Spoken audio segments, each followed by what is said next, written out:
السلام علیکم ورحمۃ اللہ وبرکاتہ. کیا حال ہے سب کا؟ نحمدہ ونصلی علی رسولہ الکریم. اما بعد فاعوذ باللہ من الشیطان الرجیم. بسم اللہ الرحمن الرحیم. رب اشرح لی صدری ویسر لی امری واحلل عقدۃ من لسانی یفقہوا قولی. 12واں پارہ. شروع کرتی ہوں اللہ کے نام سے جو بے انتہا مہربان نہایت رحم فرمانے والا ہے. وما من دابۃ فی الارض الا علی اللہ رزقها. زمین میں چلنے والا کوئی جاندار ایسا نہیں جس کا رزق اللہ کے ذمہ نہ ہو. یعنی چھوٹے سے چھوٹا چلنے والا جاندار اور بڑے سے بڑی مخلوق سب کے سب اللہ کے ذمہ ہے. اب تک انسان یہ نہیں جان سکا کہ زمین کی سطح پر چلنے والے جانداروں کی قسمیں کتنی ہیں، ان کی نوعیتیں کیا ہیں، ان کو رزق وہاں پہنچانا تو بہت دور کی بات. ان سب کو کس نے پیدا کیا، ان سب کو کون زندہ رکھے ہوئے ہے، ان سب کو کون کھلا رہا ہے. اسی طرح پانی کے اندر کی مخلوق اور اس میں بعض مخلوقات جیسے ویل مچھلی جیسی چیزیں ہیں کتنی ہیوج ہے، کتنی بڑی ہیں، اور ان کو ایک دن میں کتنی خوراک چاہیے ہوتی ہے. اس خوراک کا بندوبست کون کرتا ہے؟ اور پھر اسی طرح چھوٹی سے چھوٹی مخلوق بھی وہاں بستی ہے، وہ کس طرح سروائیو کرتی ہے، وہ کس طرح اپنی نسل بڑھاتی ہے، اور وہ کیا کھاتی ہے، کہاں سے رزق پاتی ہے. ان سب چیزوں کا تو علم انسان کو نہیں، لیکن یہ سب کچھ کرنے والا اللہ ہی ہے.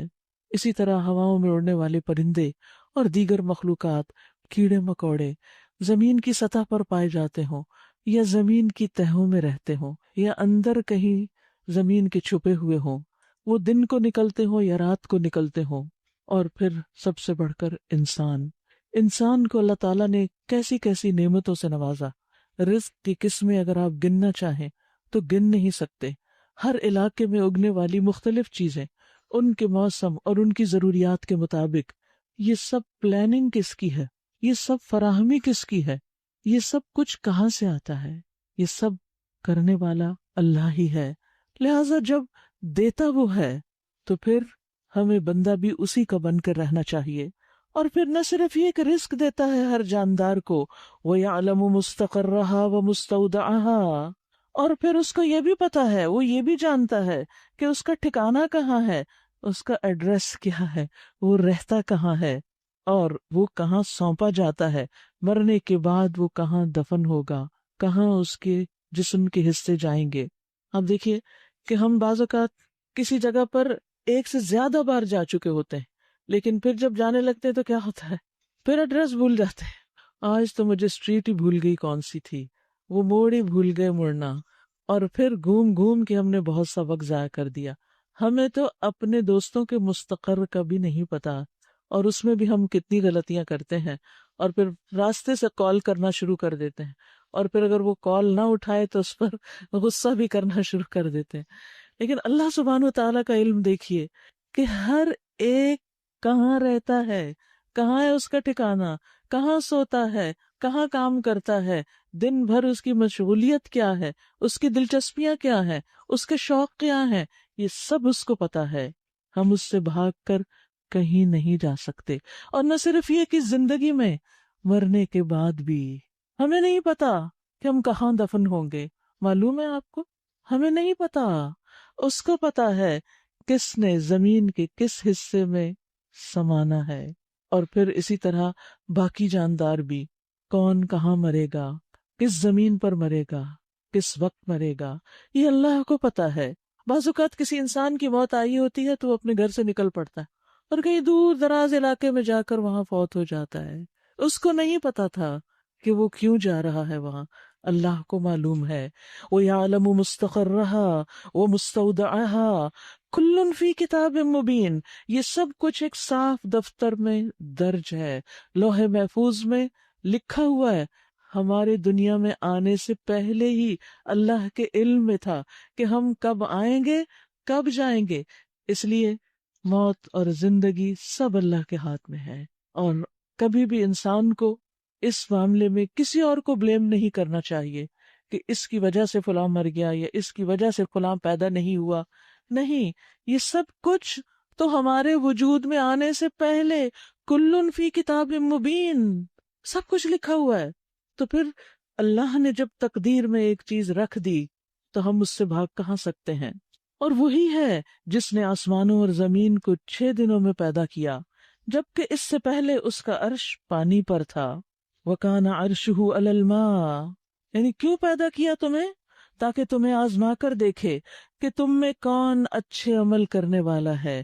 ایکم احسن عملا، احسن عمل جس میں نیت بھی اچھی ہوتی ہے اور جس کے کرنے کا طریقہ بھی درست ہوتا ہے. اور درست طریقے سے مراد رسول اللہ صلی اللہ علیہ وسلم کا طریقہ ہے، آپ کی سنت کے مطابق.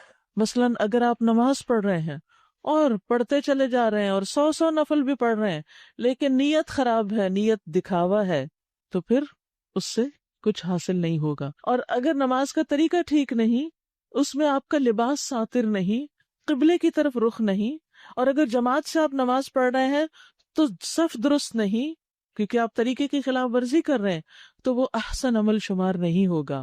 کسی بھی کام کے اچھا ہونے کے لیے شرط رکھ دی گئی کہ اس کا ظاہر اور باطن دونوں ہی ٹھیک ہو. باطن کیا ہے؟ نیت. اور ظاہر کیا ہے؟ اس کا طریقہ. اب اگر آپ کہتے ہیں کہ لوگوں مرنے کے بعد تم دوبارہ اٹھائے جاؤ گے، یعنی دوبارہ اٹھائے جاؤ گے قیامت کے دن، تو منکرین فوراً بول اٹھتے ہیں کہ یہ تو صریح جادوگری ہے، کھلی جادوگری. یعنی وہ نبی صلی اللہ علیہ وسلم کی اس بات کو مانتے نہیں تھے اور ایک حقیقت کو جادو قرار دیتے تھے، اور اس طرح دراصل وہ اپنے آپ کو خود ہی دھوکہ دے رہے تھے. اور اگر ہم ایک خاص مدت تک ان کی سزا کو ٹالتے ہیں تو وہ کہنے لگتے ہیں کہ آخر کس چیز نے اسے روک رکھا ہے. سنو، جس روز اس سزا کا وقت آ گیا تو وہ کسی کے پھیرے نہ پھر سکے گا، اور وہی چیز ان کو آ گھیرے گی جس کا وہ مذاق اڑا رہے ہیں. پھر فرمایا وَلَئِنْ أَذَقْنَا الْإِنسَانَ مِنَّا رَحْمَةً ثُمَّ نَزَعْنَاهَا مِنْهُ إِنَّهُ لَيَئُوسٌ كَفُورٌ.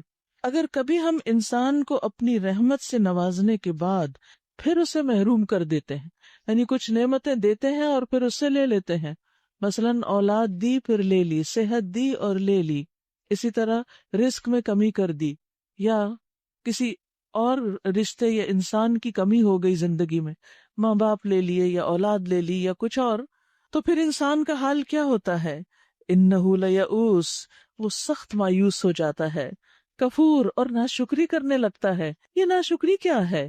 یہ ناشکری یہ ہے کہ انسان اس وقت جو اس کو باقی بہت سی نعمتیں ملی ہوئی ہیں ان کو بھول جاتا ہے. یاد رکھیے کہ اللہ سبحانہ وتعالی ہم سب پر بڑا مہربان ہے. وہ جو کچھ ہم سے لیتا ہے اس کے مقابلے میں کہیں زیادہ اس نے ہمیں دے رکھا ہے، لیکن ہماری نظر اس پہ نہیں جاتی جو اس نے دیا ہے، اسے ہم بھول جاتے ہیں، فراموش کر دیتے ہیں، اور جو چلا گیا اس پہ روتے رہتے ہیں، اس پہ ناراض ہوتے ہیں، غمگین ہوتے ہیں، پریشان ہوتے ہیں، مایوس ہو جاتے ہیں، اور پھر مایوسی میں باتیں کرنے لگتے ہیں. اس سے انسان کو بچنے کی ضرورت ہے. مومن کا یہ طرز عمل نہیں ہوتا. پھر فرمایا اور اگر اس مصیبت کے بعد جو اس پر آئی تھی ہم اسے نعمت کا مزہ چکھاتے ہیں تو کہتا ہے کہ ذهب السیئات عنی، میری تو ساری تکلیفیں چلی گئیں، ہماری ساری سختیاں دور ہو گئیں. انہ لفرح فخور، پھر وہ پھولا نہیں سماتا اور اکڑنے لگتا ہے. یہ ہے انسان کا حال کہ جب نعمت ملتی ہے تو کیا طرز عمل اختیار کرتا ہے؟ اتراتا ہے، فخر کرتا ہے، اپنی بڑائی کا اظہار کرتا ہے کہ میری کوشش سے مجھے یہ سب کچھ ملا ہے. اللہ کا شکر ادا نہیں کرتا، وہ دینے والے کو نہیں پہچانتا.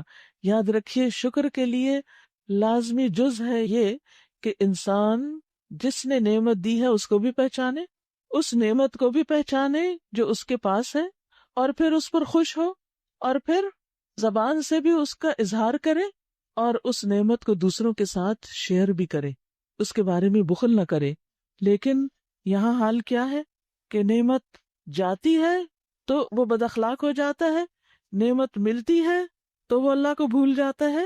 ہاں، ان عیبوں سے پاک وہ لوگ ہیں الا الذین صبروا، مگر وہ لوگ جو صبر کریں، وعملوا الصالحات، اور نیک عمل کریں، اولئک لہم مغفرۃ واجر کبیر، ان کے لیے بخشش بھی ہے اور اجر کبیر بھی. یاد رکھیے کہ مومن کا ہر فیصلہ بہتر ہی ہوتا ہے، اس کا کوئی بھی فیصلہ یا اس کی کوئی بھی سوچ حالات کے تابع نہیں ہوتی، وہ اصولوں کا بندہ ہوتا ہے، اس کی زندگی میں کچھ اصول ہوتے ہیں، اور وہ اصول اس نے قرآن و سنت سے اخذ کیے ہوتے ہیں. اس کو معلوم ہوتا ہے کہ خوشی کے موقع پر مجھے کیا کرنا ہے، نعمت ملنے پر کیسا طرز عمل اختیار کرنا ہے، اور وہ جانتا ہے کہ تکلیف کے موقع پر مجھے کیا کرنا ہے. یہ ایمان کا تقاضا ہے. اور پھر وہ مومن یہ بھی سمجھتا ہے کہ میرے بارے میں اللہ کا جو بھی فیصلہ ہے وہ سراسر خیر و بھلائی کا فیصلہ ہے. اسی لیے جب نعمت ملتی ہے تو شکر کرتا ہے، اور جب تکلیف آتی ہے تو صبر کرتا ہے. یاد رکھیے، مومن اس بات پر بھی یقین رکھتا ہے کہ اسے جو تکلیف بھی پہنچتی ہے، حتیٰ کہ اسے کانٹا بھی چبھ جاتا ہے، یا جسم میں کہیں کوئی خارش ہی اٹھ جاتی ہے، کہیں چبھن ہی محسوس ہونے لگتی، کوئی درد کی لہر ہی دوڑ جاتی ہے، کبھی چکر ہی آ جاتا ہے. یہ چھوٹی چھوٹی چیزیں نا جو ہم ہر روز ایکسپیرینس کرتے ہیں، کبھی کچھ کبھی کچھ. تو ایسے میں مومن کا طرز عمل کیا ہوتا ہے؟ وہ ہائے واہ ویلا فریاد نہیں کرتا، وہ صبر کرتا ہے اور اجر پاتا ہے. اور وہ صبر کیوں کر سکتا ہے؟ کیونکہ وہ جانتا ہے کہ اس کی وجہ سے میرے گناہ معاف ہو رہے ہیں، اور اس کی وجہ سے میرے اجر میں اضافہ ہو رہا ہے. اس لیے وہ ان حالات میں بھی خوش رہنا جانتا ہے. اور یہ چیز مومن کے سوا کسی کو نصیب نہیں ہوتی. مومن کون ہوتا ہے؟ جو ایمان رکھتا ہے، جس کو یہ پورا یقین ہوتا ہے کہ میرے ساتھ اگر اس وقت یہ تکلیف کا معاملہ ہے تو اس میں میرے لیے بہت بڑا اجر پوشیدہ ہے. لہٰذا وہ اس وقت کو بھی خوش اسلوبی سے گزارتا ہے، بندوں کے ساتھ بھی اچھا معاملہ کر کے، اللہ سبحانہ و تعالیٰ کے ساتھ بھی اچھا معاملہ کر کے، یعنی اللہ کے بارے میں اچھا گمان کر کے، اور اللہ کی عبادت میں اور زیادہ آگے بڑھ کے. پھر فرمایا، اے پیغمبر، کہیں ایسا نہ ہو کہ تم ان چیزوں میں سے کسی چیز کو بیان کرنے سے چھوڑ دو جو آپ کی طرف وحی کی جا رہی ہے، اور اس بات پر دل تنگ ہو کہ وہ کہیں گے کہ اس شخص پر کوئی خزانہ کیوں نہ اتارا گیا، یا یہ کہ اس کے ساتھ فرشتہ کیوں نہیں آیا. تم تو محض خبردار کرنے والے ہو، آگے ہر چیز کا نگران اللہ ہے. کیا یہ کہتے ہیں کہ پیغمبر نے یہ کتاب خود گھڑ لی؟ اچھا یہ بات ہے تو اس جیسی گھڑی ہوئی 10 صورتیں تم بنا لاؤ، اور اللہ کے سوا اور جو تمہارے معبود ہیں ان کو مدد کے لیے بلا لاؤ اگر تم سچے ہو. یاد رکھیے، جو دین کا داعی ہوتا ہے، دین کی تبلیغ کرنے والا ہوتا ہے، اس کے لیے سب سے بڑا سرمایہ، سب سے بڑی نعمت جس کو پا کر اسے اعتماد حاصل ہوتا ہے، وہ اللہ کی کتاب ہے، جس کا فہم اس کو حاصل ہوتا ہے اور جس پر وہ شکر ادا کرتا. ہوا خیر مما یجمعون، وہ اس پر خوش ہوتا ہے. فَبِذَلِكَ فَلْيَفْرَحُوا، کہ اس کے پاس قرآن کی دولت ہے. لیکن جب ایمان کمزور ہوتا ہے تو انسان کو اس دولت کا اندازہ ہی نہیں ہوتا، وہ اسے چھوڑ کر دنیا کی دولت میں گم ہو جاتا ہے. دنیا کی نعمتوں اور دنیا کی چیزوں کے ذریعے، دنیا کے خزانوں کے ذریعے اور دنیا کے جو عیش و عشرت کے سامان ہیں ان کے ذریعے اپنی عزت بڑھانے کی کوشش کرتا ہے. وہ سمجھتا ہے کہ اس سے میری عزت اور وقت اور قدر و قیمت زیادہ بڑھے گی، جبکہ مومن اس بات پر یقین رکھتا ہے کہ میرے لیے عزت کی بات یہ ہے کہ اللہ نے مجھے قرآن کی دولت دی ہے. تو اسی لیے آپ دیکھیں کہ نبی صلی اللہ علیہ وسلم کو جب یہ پریشانی ہوئی کہ لوگ کہیں گے، اور یہ فرمائے کہ اس سے آپ کا سینہ تنگ ہوتا ہے، یا آپ کو یہ پریشانی ہوتی ہے کہ لوگ کیا کہیں گے کہ ان کے پاس خزانے نہیں ہیں اور ان کے ساتھ فرشتے نہیں ہیں، کوئی باڈی گارڈ نہیں ہے، کوئی دنیا کی رونقیں نہیں ہیں. نہیں، آپ کے پاس قرآن ہے. یہ نعمتیں اور دولتیں تو بہت سے لوگوں کے پاس ہیں، اور بے شمار لوگوں کے پاس ہم سے زیادہ ہے. اسی لیے تو ہر وقت دوڑ لگی رہتی ہے کہ ہم اس سے آگے نکل جائیں، اس سے آگے نکل جائیں. لیکن اللہ نے جو کچھ نبی صلی اللہ علیہ وسلم کو دیا تھا اس کے مقابلے میں تو وہ ایک آیت بھی نہیں بنا کے لا سکے تھے. وہ تو اتنی بڑی دولت تھی. آج ہمیں بھی جب قرآن کی دولت مل جائے تو اس پر اسی طرح خوش ہونا چاہیے. اور جس کے پاس قرآن کی دولت ہو پھر وہ اپنے دل میں یہ خوف رکھے اور شرمندگی محسوس کرے کہ میرے پاس دنیا والوں کی طرح ساز و سامان نہیں.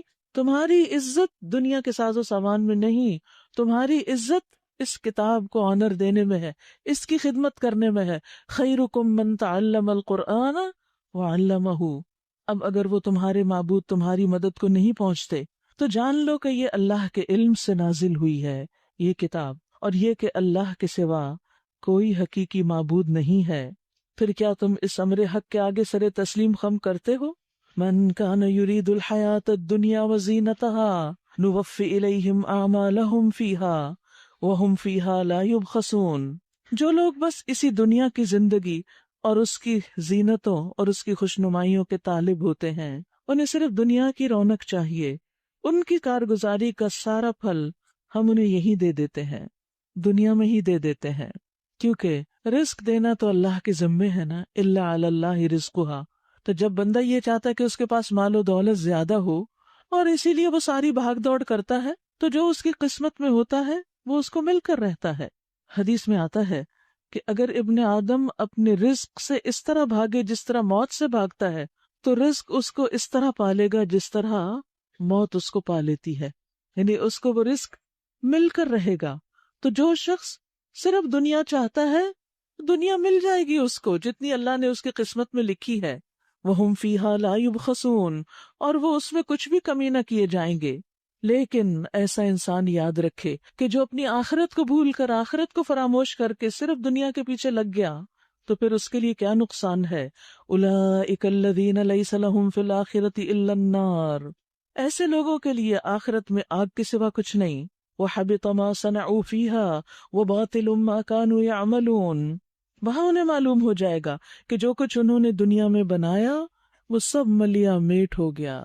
یاد رکھیے بہت سی چیزیں تو ایک انسان کے جانے کے ساتھ ہی ختم ہو جاتی، وہ پورا ایک دور ہوتا ہے۔ اپنے ماں باپ کے گھر کو یاد کیجئے، اگر وہ اس وقت دنیا میں نہیں تو کہاں ہے وہ گھر، کس کے پاس ہے، وہ رونقیں کہاں گئیں، وہ لوگ کہاں گئے جو وہاں اکٹھے ہوتے تھے، وہ سب کھانا پینا، میل ملاقات، وہ لینا دینا، وہ سب ختم ہو گیا، پوری تاریخ پلٹ گئی، سب کچھ ماضی کا قصہ بن گیا۔ اور یہی حال ہر ایک کا ہے۔ آج ہمارے آس پاس جتنی بھی رونقیں ہیں، جتنی بھی نعمتیں ہیں، ہمارے جانے کے بعد وہ ہمارے لیے تو کام کی نہیں، اور بعد والوں میں سے بھی بہت سو کی کام کی نہیں۔ ایک کے بعد ایک جنریشن گزرتی چلی جاتی، اور ان کے ساتھ ان کا رزق اور ان کا مال و دولت اور ان کے ساتھ جو کچھ بھی ہے وہ بھی آہستہ آہستہ ختم ہوتا چلا جاتا ہے۔ اور اگر یہ سب کچھ آخرت کو سامنے رکھ کر نہ بنایا ہو تو پھر وہاں تو کچھ بھی نہیں۔ وَبَاطِلٌ مَا كَانُوا يَعْمَلُونَ، اور ان کا کیا دھرا سب باطل ہو گیا۔ پھر بھلا وہ شخص جو اپنے رب کی طرف سے ایک صاحب شہادت رکھتا ہے اور اس کے بعد ایک گواہ بھی اللہ کی طرف سے اس شہادت کی تائید میں آ گیا، اور پہلے موسیٰ علیہ السلام کی کتاب رہنما اور رحمت کے طور پر آئی ہوئی بھی موجود تھی، تو کیا وہ بھی دنیا پرستوں کی طرح اس سے انکار کر سکتا ہے؟ ایسے لوگ تو اس پر ایمان ہی لائیں گے، یعنی ان کو ایمان لانا ہی چاہیے۔ اور انسانی گروہوں میں سے جو اس کا انکار کر دے تو اس کے لیے جس جگہ کا وعدہ ہے وہ دوزخ ہے۔ پس اے پیغمبر، آپ اس چیز کی طرف سے کسی شک میں نہ پڑنا، یہ حق ہے، تمہارے رب کی طرف سے ہے، مگر اکثر لوگ نہیں مانتے۔ یعنی جو کچھ اللہ نے آپ کو دیا ہے، نبوت ہے، کتاب ہے، یہ سب سچ ہے۔ اگر لوگ نہیں مانتے تو ان کی وجہ سے آپ کے یقین میں کسی قسم کی کوئی کمی نہ آئے۔ اور اس شخص سے بڑا ظالم کون ہوگا جو اللہ پر جھوٹ گھڑے، یعنی اللہ کے ساتھ دوسروں کو شریک ٹھہرائے۔ ایسے لوگ اپنے رب کے حضور پیش ہوں گے اور گواہ شہادت دیں گے کہ یہ ہیں وہ لوگ جنہوں نے اپنے رب پہ جھوٹ گڑا تھا، یعنی شرک کرنے والوں کے خلاف اور بھی گواہی دینے والے ہوں گے۔ سنو، اللہ کی لعنت ہے ظالموں پر، ان ظالموں پر جو اللہ کے راستے سے لوگوں کو روکتے ہیں اور اس کے راستے کو ٹیڑھا کرنا چاہتے ہیں اور آخرت کا انکار کرتے ہیں۔ وہ زمین میں اللہ کو بے بس کرنے والے نہ تھے اور نہ اللہ کے مقابلے میں کوئی ان کا حامی تھا۔ انہیں اب دوہرا عذاب دیا جائے گا، وہ نہ کسی کی سن ہی سکتے تھے اور نہ خود ہی انہیں کچھ سوچتا تھا۔ یہ وہ لوگ ہیں جنہوں نے اپنے آپ کو خود گھاٹے میں ڈالا اور وہ سب کچھ ان سے کھو گیا جو انہوں نے گھڑ رکھا تھا۔ ناگزیر ہے کہ وہی آخرت میں سب سے بڑھ کر خسارے میں رہے وہ لوگ جو ایمان لائے اور جنہوں نے نیک عمل کیے اور اپنے رب ہی کے ہو کر رہے۔ وَأَخْبَتُوا إِلَىٰ رَبِّهِمْ، رب کے سامنے عاجزی کی۔ أُولَٰئِكَ أَصْحَابُ الْجَنَّةِ، ایسے لوگ جنتی ہیں۔ ہم فیہا خالدون، جس میں وہ ہمیشہ رہیں گے۔ یاد رکھیے، ایمان اور عمل صالح کے ساتھ ایک ایڈیشنل صفت کا یہاں ذکر کیا گیا کہ ایمان والوں کا طریقہ کیا ہوتا ہے کہ ان کے اندر عاجزی ہوتی ہے، یعنی اللہ کے آگے جھک کر رہتے ہیں، اللہ کے احکامات کو کھلے دل سے مانتے ہیں۔ اور پھر ایسے لوگوں کا انجام کیا ہے؟ اولئک اصحاب الجنہ، یہ جنت کے ساتھی ہیں۔ ہم فیہا خالدون، جس میں وہ ہمیشہ ہمیشہ رہیں گے۔ مثل الفریقین کالاعمی والاصم والبصیر والسمیع، هل یستویان مثلا، ان دونوں فریقوں کی مثال یعنی ماننے والوں اور نہ ماننے والوں کی ایسی ہے جیسے ایک آدمی اندھا بہرا اور دوسرا دیکھنے اور سننے والا، کیا یہ دونوں یکساں ہو سکتے؟ یعنی جو نہیں مانتا وہ اندھا بہرا ہے اور دوسرا جو ماننے والا ہے وہ دیکھنے اور سننے والا ہے، کیونکہ اس کو حق نظر آ گیا ہے، وہ حق بات سنتا ہے۔ کیا تم اس مثال سے کوئی سبق نہیں لیتے؟ اور ایسے ہی حالات تھے جب ہم نے نوح علیہ السلام کو اس کی قوم کی طرف بھیجا۔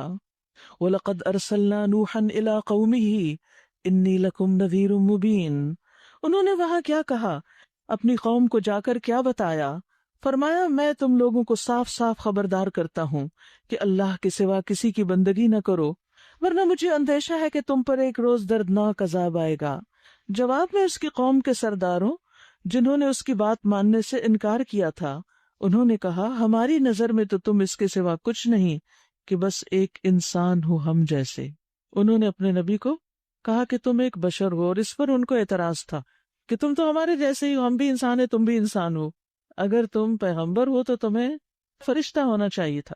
اور ہم دیکھ رہے ہیں کہ ہماری قوم میں سے بس ان لوگوں نے جو ہمارے ہاں کمتر تھے، اراذل تھے، بے سوچے سمجھے تمہاری پیروی اختیار کر لی ہے، اور ہم کوئی چیز بھی ایسی نہیں پاتے جس میں تم لوگ ہم سے کچھ بڑے ہوئے ہو۔ یہاں بھی مشکل یہی تھی کہ پیغمبر کے پاس وہ دنیا کی رونقیں نہیں ہیں، تو اس لیے ہم اس کے پیچھے کیسے چلیں؟ یہ انسان کی بہت بڑی کمزوری ہے، ویکنس ہے، کہ انسان فوراً اس سے متاثر ہو جاتا ہے جو دنیا میں اس سے کچھ آگے ہو، چاہے اس کے پاس ایمان ہو نہ ہو، اخلاق ہو نہ ہو، کوئی اچھا کردار ہو یا نہ ہو، دنیا کی دولت ہو، رونقیں ہوں، بس وہ بڑا ہی ہے، اس کو بڑا ہی مان لیتا ہے۔ تو کہنے لگے کہ ہمیں تو تمہارے اندر کوئی بڑی بات نظر نہیں آتی، بلکہ ہم تو تمہیں جھوٹا سمجھتے ہیں۔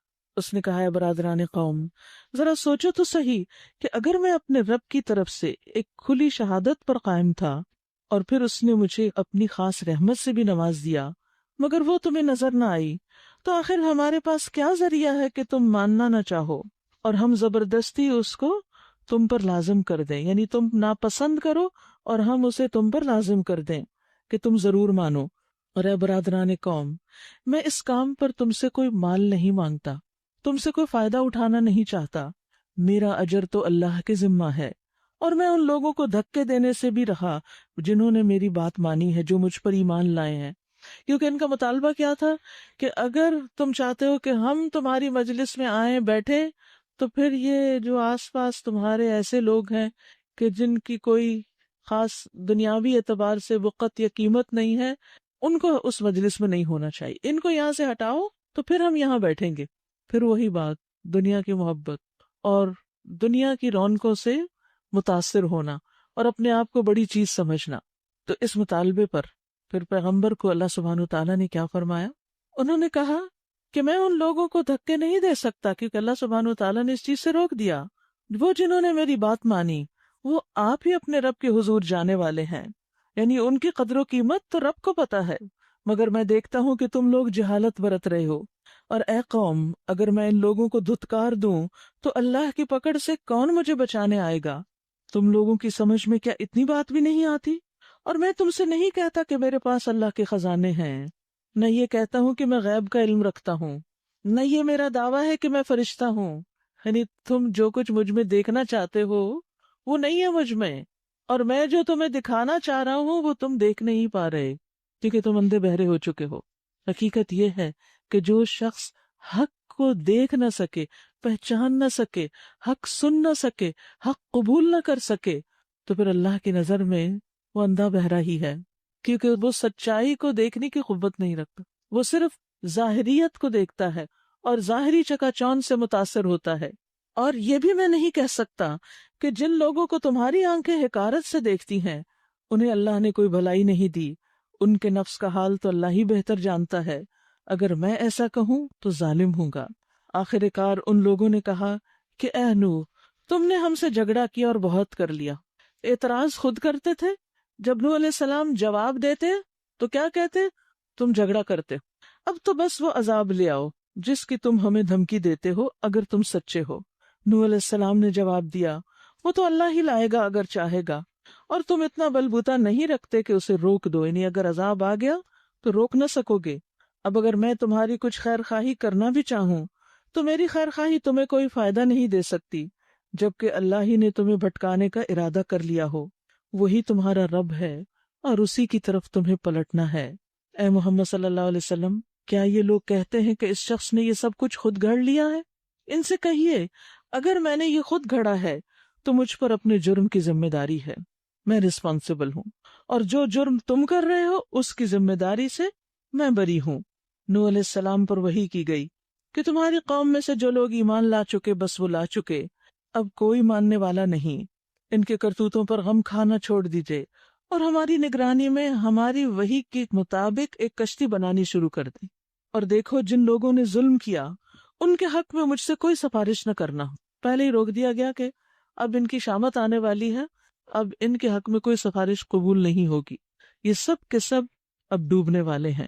وَيَصْنَعُ الْفُلْكَ وَكُلَّمَا مَرَّ عَلَيْهِ مَلَأٌ مِّن قَوْمِهِ سَخِرُوا مِنْهُ. نوح علیہ السلام کشتی بنا رہے تھے اور اس کی قوم کے سرداروں میں سے جو کوئی اس کے پاس سے گزرتا وہ اس کا مذاق اڑاتا. یعنی جب وہ اپنے کام میں مصروف ہوتے اور لوگ پاس سے گزرتے تو کہتے کہ اب تم نے نبوت کے بعد بڑھائی کا پیشہ بھی اختیار کر لیا ہے، اب لکڑی کا کام بھی کرنے لگ گئے ہو. اس نے کہا، اگر تم ہم پر ہنستے ہو تو ہم بھی تم پر ہنس رہے ہیں. ان قریب تمہیں خود معلوم ہو جائے گا کہ کس پر وہ عذاب آتا ہے جو اسے رسوا کر دے گا اور کس پر وہ بلا ٹوٹ پڑتی ہے جو ٹالے نہ ٹلے گی. یاد رکھیے کہ جو لوگ بھی دین کے راستے پہ چلتے ہیں لوگ ان کا مذاق اڑاتے ہیں. سب سے زیادہ تو پیغمبروں کا مذاق اڑایا گیا، حالانکہ وہ ساری قوم کے مقابلے میں زیادہ با اخلاق، زیادہ صاف ستھرے کردار والے اور سب سے زیادہ اچھے کام کرنے والے لوگ تھے. لیکن جن کی آنکھیں یہ سچائی، یہ اخلاق، یہ کردار نہیں دیکھ سکتی، وہ اس کو نہ دیکھ پائے، ان کی آنکھوں پر پردہ تھا. لیکن یاد رکھیے کہ پیغمبر ہمیشہ ان آزمائشوں کو سہتے چلے گئے اور انہوں نے اپنا راستہ نہیں چھوڑا. حدیث میں آتا ہے تمام لوگوں میں سب سے زیادہ سخت آزمائشیں انبیاء پر آتی ہیں، پھر درجہ بدرجہ ان کے قریب لوگوں پر آتی ہیں. یعنی جو ایمان میں، عمل میں ان سے قریب تر ہوتے ہیں ان پر آزمائشیں زیادہ ہوتی ہیں، اور پھر جو کم ہوتے ہیں ان پر کم آتی ہیں. نبی صلی اللہ علیہ وسلم کو ہر طرح کی تکلیفیں دی گئیں، آپ پر باتیں بھی بنائی گئیں، مذاق بھی اڑائے گئے، جسمانی تکلیفیں بھی دی گئیں، بھوکا پیاسا بھی رکھا گیا، لیکن کوئی بھی چیز آپ کے راستے میں رکاوٹ نہیں بنی. آپ اپنے کام میں اللہ کے اذن سے آگے بڑھتے ہی چلے گئے. آپ کو دی جانے والی تکلیفوں میں آپ دیکھیے، ایک روایت میں آتا ہے کہ نبی صلی اللہ علیہ وسلم حنین کے موقع پر کچھ مال تقسیم کر رہے تھے، جیسے کہ آپ تقسیم کرتے تھے. تو اس پر ایک شخص نے کہا کہ اللہ کی قسم، اس تقسیم سے اللہ کا چہرہ مقصود نہیں، یعنی یہ آپ اللہ کی خاطر نہیں کر رہے. تو عبداللہ بن مسعود کہتے ہیں کہ میں نے جب یہ بات سنی تو میں نبی صلی اللہ علیہ وسلم کی خدمت میں حاضر ہوا. آپ صحابہ کے ساتھ بیٹھے ہوئے تھے تو میں نے چپکے سے آپ کو بتایا کہ کون شخص آپ کے بارے میں کیا بات کر رہا تھا. آپ صلی اللہ علیہ وسلم کو یہ بات بہت ناگوار گزری، آپ کے چہرے کا رنگ بدل گیا، آپ غصے میں بھی آ گئے. وہ کہتے ہیں کہ میرے دل میں خواہش پیدا ہوئی کاش میں نے آپ کو یہ بات نہ ہی بتائی ہوتی. لیکن آپ نے صبر کس طرح کیا، غصہ کس طرح ٹھنڈا کیا. فرمایا موسیٰ علیہ السلام کو اس سے بھی زیادہ تکلیف پہنچائی گئی تھی لیکن انہوں نے صبر کیا. تو ان کی مثال یاد کر کے آپ نے خود بھی صبر کر لیا. اور اس میں ہمارے لیے ایک بہت بڑا سبق ہے کہ جب ہمیں کوئی ہرٹ کرے، جب ہمیں کوئی تکلیف پہنچے تو ہم اس وقت یاد کر لیں کسی بھی ایسے شخص کو جو ہم سے بھی زیادہ تکلیفوں میں ہے، تو ہمیں اپنی تکلیف بہت چھوٹی نظر آئے گی. یاد رکھیے، لوگوں میں جب ہم رہتے ہیں تو تکلیفیں تو پہنچیں گی، پھر اس کا حل کیا؟ یا تو یہ کہ ان کے بیچ میں رہیں اور برداشت کرتے رہیں، اور یا پھر یہ ہے کہ سب سے کٹ آف کر کے کسی آئی لینڈ پہ چلے جائیں. لیکن رسول اللہ صلی اللہ علیہ وسلم نے فرمایا وہ مومن جو لوگوں میں مل جل کے رہتا ہے، میل ملاقات کرتا رہتا ہے اور ان کی اذیتوں پر صبر کرتا ہے، اجر کے لحاظ سے اس مومن سے بہتر ہے جو لوگوں میں مل جل کے نہیں رہتا اور ان کی اذیتوں پہ صبر نہیں کرتا.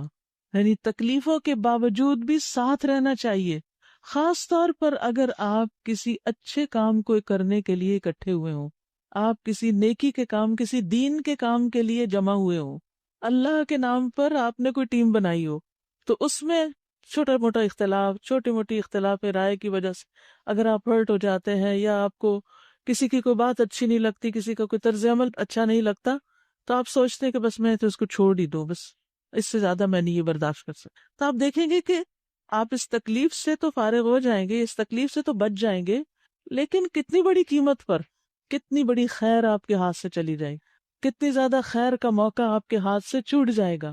وہ نیک کام جو سب کے ساتھ مل کے آپ کر رہے تھے اور بڑے بڑے کام تھے، وہ کام پھر آپ نہیں کر سکیں گے، کیونکہ اکیلا آدمی کچھ نہیں کر سکتا. تو اکٹھے ہو کے کام کرنے میں برکت ہے. حدیث میں آتا ہے کہ ید اللہ علی الجماع، اللہ کی تائید اور مدد حاصل ہوتی ہے ایسے لوگوں کو. پھر فرمایا حتی اذا جاء امرنا وفارت التنور، یہاں تک کہ جب ہمارا حکم آ گیا اور وہ تنور ابل پڑا تو ہم نے کہا ہر قسم کے جانوروں کا ایک ایک جوڑا کشتی میں رکھ لو، اپنے گھر والوں کو بھی سوار کر لو، سوائے ان لوگوں کے جن کی نشاندہی پہلے کی جا چکی ہے، آپ کی بیوی اور بیٹا وہ سوار نہیں ہو سکتے تھے، اور باقی سب کو اس میں سوار کرا دو، اور ان لوگوں کو بھی بٹھا لو جو ایمان لائے ہیں. اور تھوڑے ہی لوگ تھے جو نوح علیہ السلام کے ساتھ ایمان لائے تھے. کہتے ہیں کہ 950 سال کی تبلیغ کے بعد بھی تقریباً 80 لوگ تھے جو آپ کے ساتھ تھے بس، جس میں آپ کے گھر والوں میں سے 2 اہم رشتہ دار، بیوی اور بیٹا بھی ساتھ نہیں تھا. کتنی بڑی آزمائش تھی.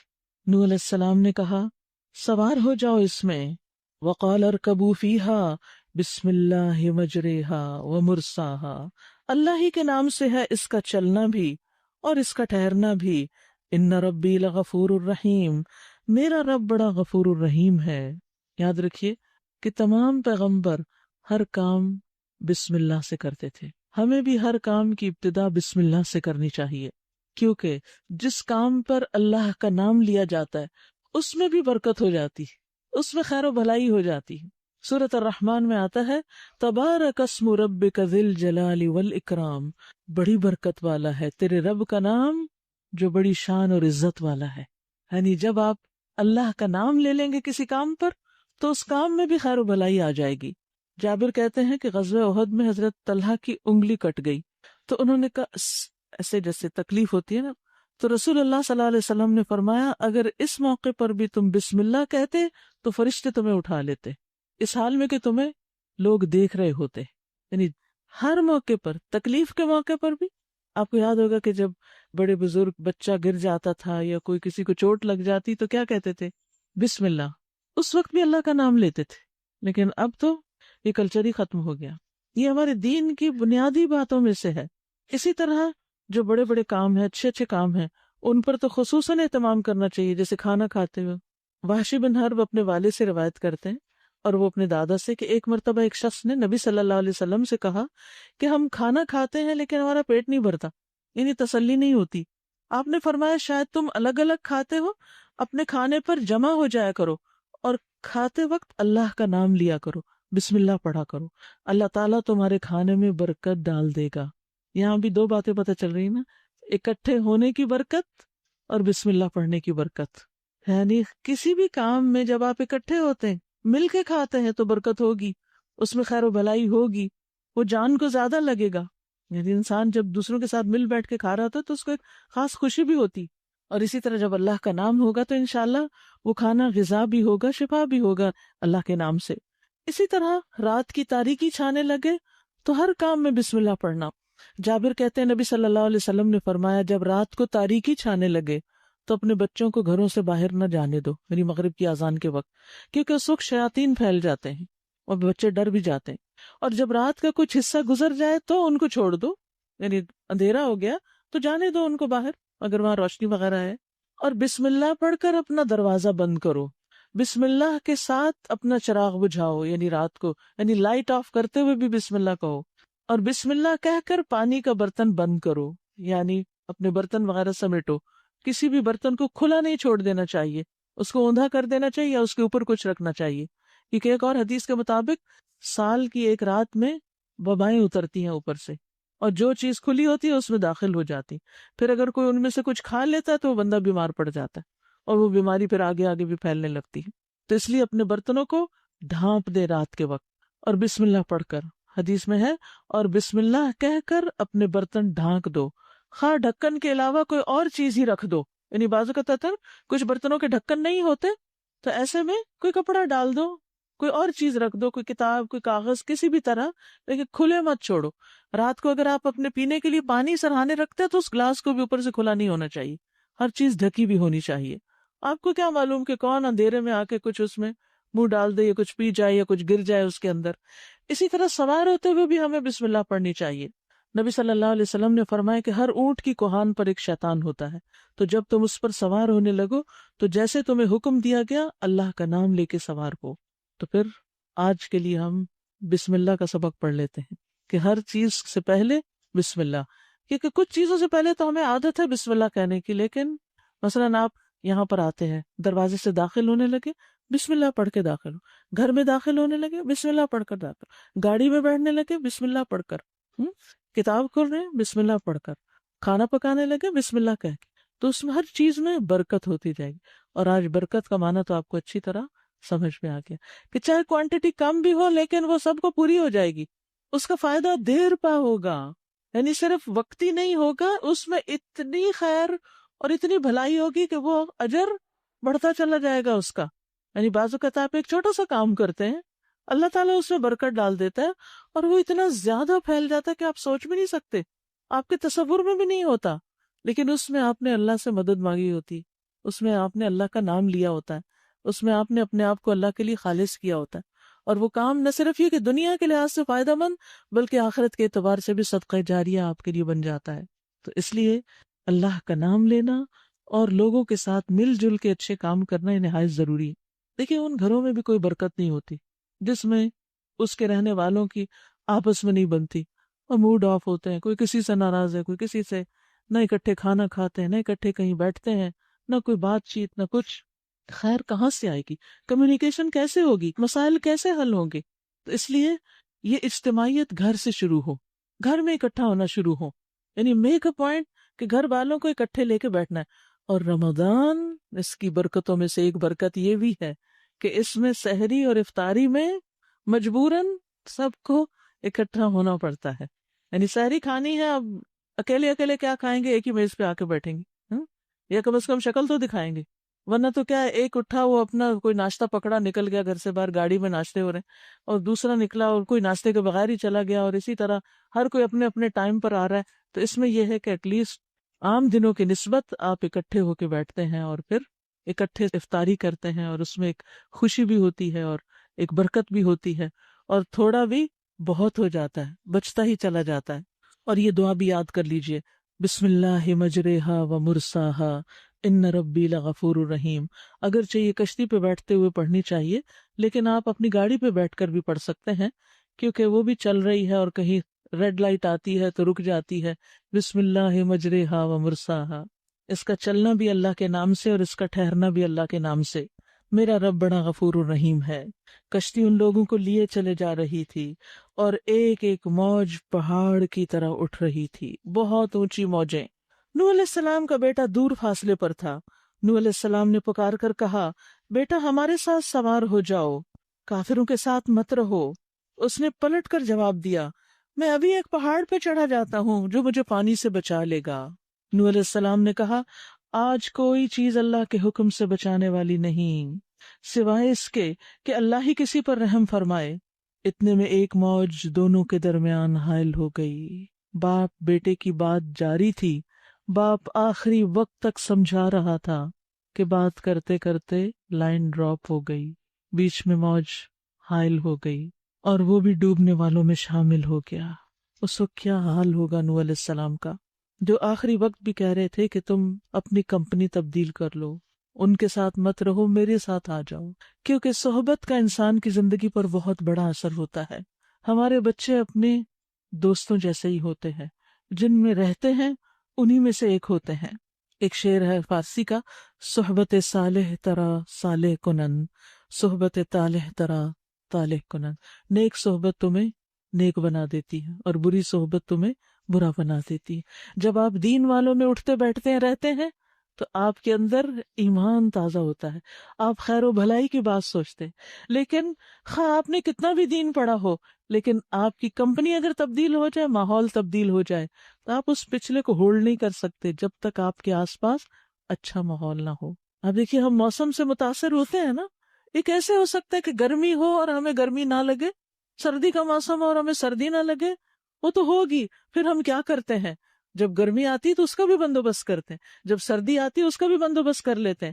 اسی طرح جب اچھا ماحول ہوتا ہے، موافق ہے، بہار ہے، تو بہت ایفرٹ کی ضرورت نہیں ہوتی، ہم خوش رہتے ہیں. لیکن جب موسم تبدیل ہو گیا، ماحول بدل گیا، اب ہمیں ایفرٹ لگانی، اب ہمیں اپنے ایمان کی فکر کرنی ہے، اب ہمیں کوشش کرنی ہے کہ ہمارے آس پاس ایسے دوستوں کا سرکل ہو جن کو ہم تھام کے رکھیں، وہ ہمیں تھام کے رکھیں، اور ہم خیر و بھلائی کے راستے پہ چلتے رہیں، ورنہ اللہ سے دور ہو جائیں گے. کیونکہ یہ دنیا، اس کے اندر اتنی کشش ہے، بہت جلد بندوں کو اپنے اندر ابزارب کر لیتی ہے، بہت جلد اپنے اندر کھینچ لیتی ہے، اور پھر انسان ریزسٹ نہیں کر سکتا، اس سے باہر نہیں نکل سکتا. لیکن یاد رکھیے، قیامت کے دن پھر انسان اپنے ایسے ہی دوستوں پر پچھتائے گا. حکم ہوا اے زمین سارا پانی نگل جا، اور اے آسمان رک جا. چنانچہ پانی زمین میں بیٹھ گیا، فیصلہ چکا دیا گیا، کشتی جودی پہ ٹک گئی، زمین سے پہاڑ کی چوٹی پہ جا ٹکی. کیا چیز لے گئی تھی اس کو پہاڑ پہ؟ موجیں جو پہاڑ کی طرح اٹھ رہی تھی، انہی موجوں کے ذریعے وہ اوپر جا ٹکی، زمین پر نہیں رہی. کیونکہ اللہ نے اس کو بھی نشانی بنانا تھا نا.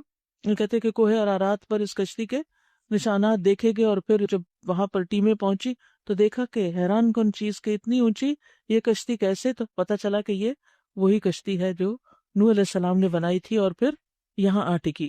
اور کہہ دیا گیا دور ہوئی ظالموں کی قوم، ہلاکت ہوئی ظالموں پر. وَنَادَى نُوحٌ رَبَّهُ، نوح علیہ السلام نے اپنے رب کو پکارا.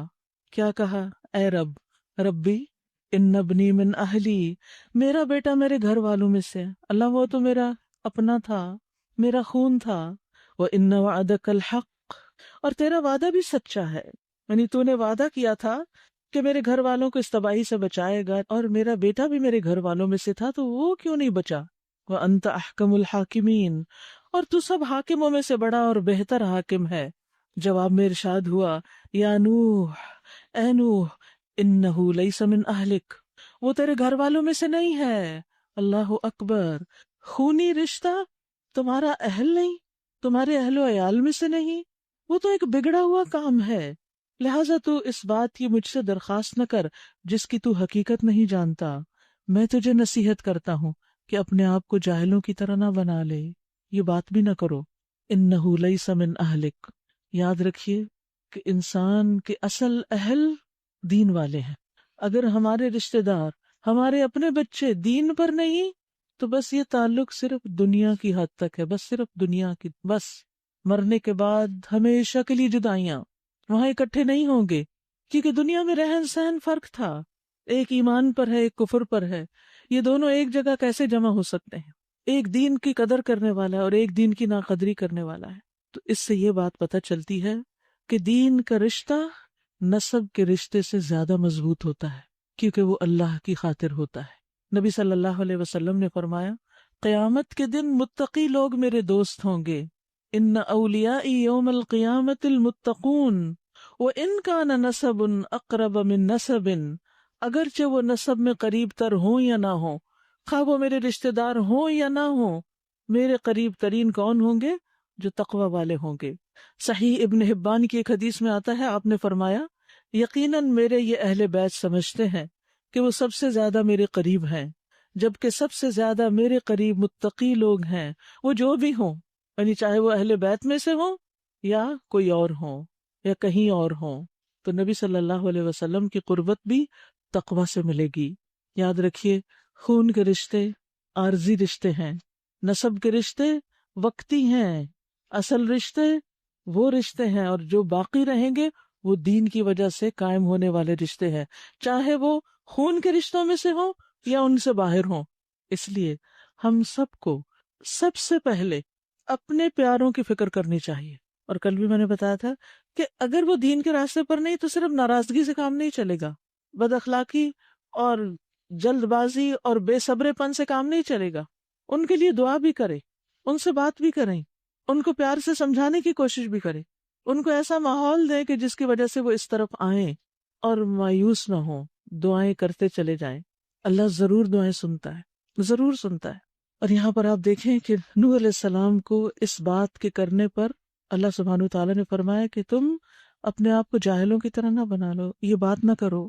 اس سے کوئی یہ نہ سمجھے کہ نوح علیہ السلام کے اندر کوئی ایمان کی کمی تھی یا ان کے اندر کوئی نعوذ باللہ جاہلیت کا کوئی شائبہ تھا۔ بات یہ ہے کہ انبیاء بھی انسان ہوتے ہیں، اگرچہ وہ عام انسانوں سے بہت اونچے درجے پر ہوتے ہیں، لیکن ان کے اندر بھی انسانوں جیسے جذبات ہوتے ہیں۔ تو جب وہ اپنے اصل مقام سے ذرا بھی نیچے آتے ہیں تو اللہ سبحانہ وتعالیٰ ان کو واپس ان کے بڑے مقام کی طرف لے جاتا ہے۔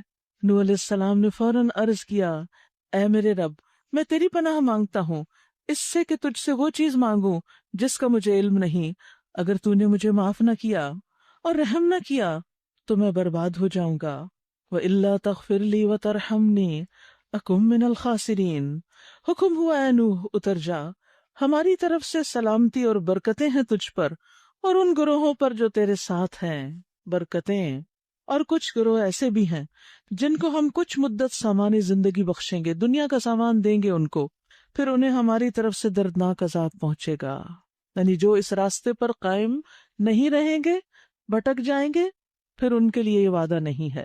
اے محمد صلی اللہ علیہ وسلم، یہ غیب کی خبریں ہیں جو ہم تمہاری طرف وحی کر رہے ہیں، اس سے پہلے نہ تم ان کو جانتے تھے اور نہ تمہاری قوم۔ بس صبر کیجئے، انجام کار متقیوں ہی کے حق میں ہے۔ ان العاقبۃ للمتقین۔ وَإِلَىٰ عَادٍ أَخَاهُمْ هُودًا، اور عاد کی طرف ہم نے ان کے بھائی ہود کو بھیجا علیہ السلام۔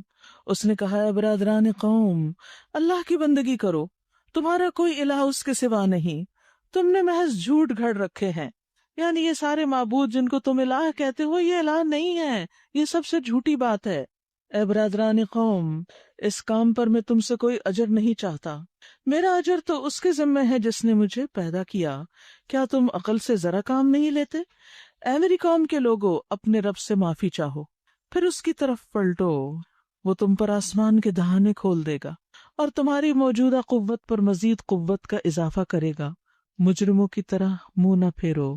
تو یاد رکھیے کہ پیغمبر اپنی قوم کو دنیا کے فائدے اور برکتیں کیسے حاصل ہوتی ہیں اس کے طریقے بھی بتاتے ہیں، اور وہ کیا بتایا؟ وَيَا قَوْمِ اسْتَغْفِرُوا رَبَّكُمْ، اپنے گناہوں کی معافی مانگ لو، استغفار کرو، ثُمَّ تُوبُوا إِلَيْهِ، پھر اس کی طرف واپس آ جاؤ۔ کوئی بات نہیں، انسان ہو، غلطی ہو گئی، دور چلے گئے، پلٹ آؤ۔ جب تم پلٹو گے تو تمہیں کیا ملے گا؟ يُرْسِلِ السَّمَاءَ عَلَيْكُمْ مِدْرَارًا، آسمان تم پر بارشیں برسائے گا، رزق اترے گا۔ یاد رکھیے استغفار اور توبہ بارشوں کے نزول کا سبب بنتا ہے۔ اور پھر سورۃ نوح میں اللہ سبحانہ وتعالیٰ اس کو مزید فرماتے ہیں، وہ تمہیں مالوں اور بیٹوں سے تمہاری مدد کرے گا، تمہیں باغات عطا کرے گا، تمہارے لیے نہریں جاری کرے گا۔ یعنی دنیا کا رزق بھی استغفار اور توبہ کے ساتھ ہے۔ بندہ جب اللہ کی طرف پلٹتا ہے تو اللہ سبحانہ وتعالیٰ بھی اس کی طرف مہربان ہوتا ہے۔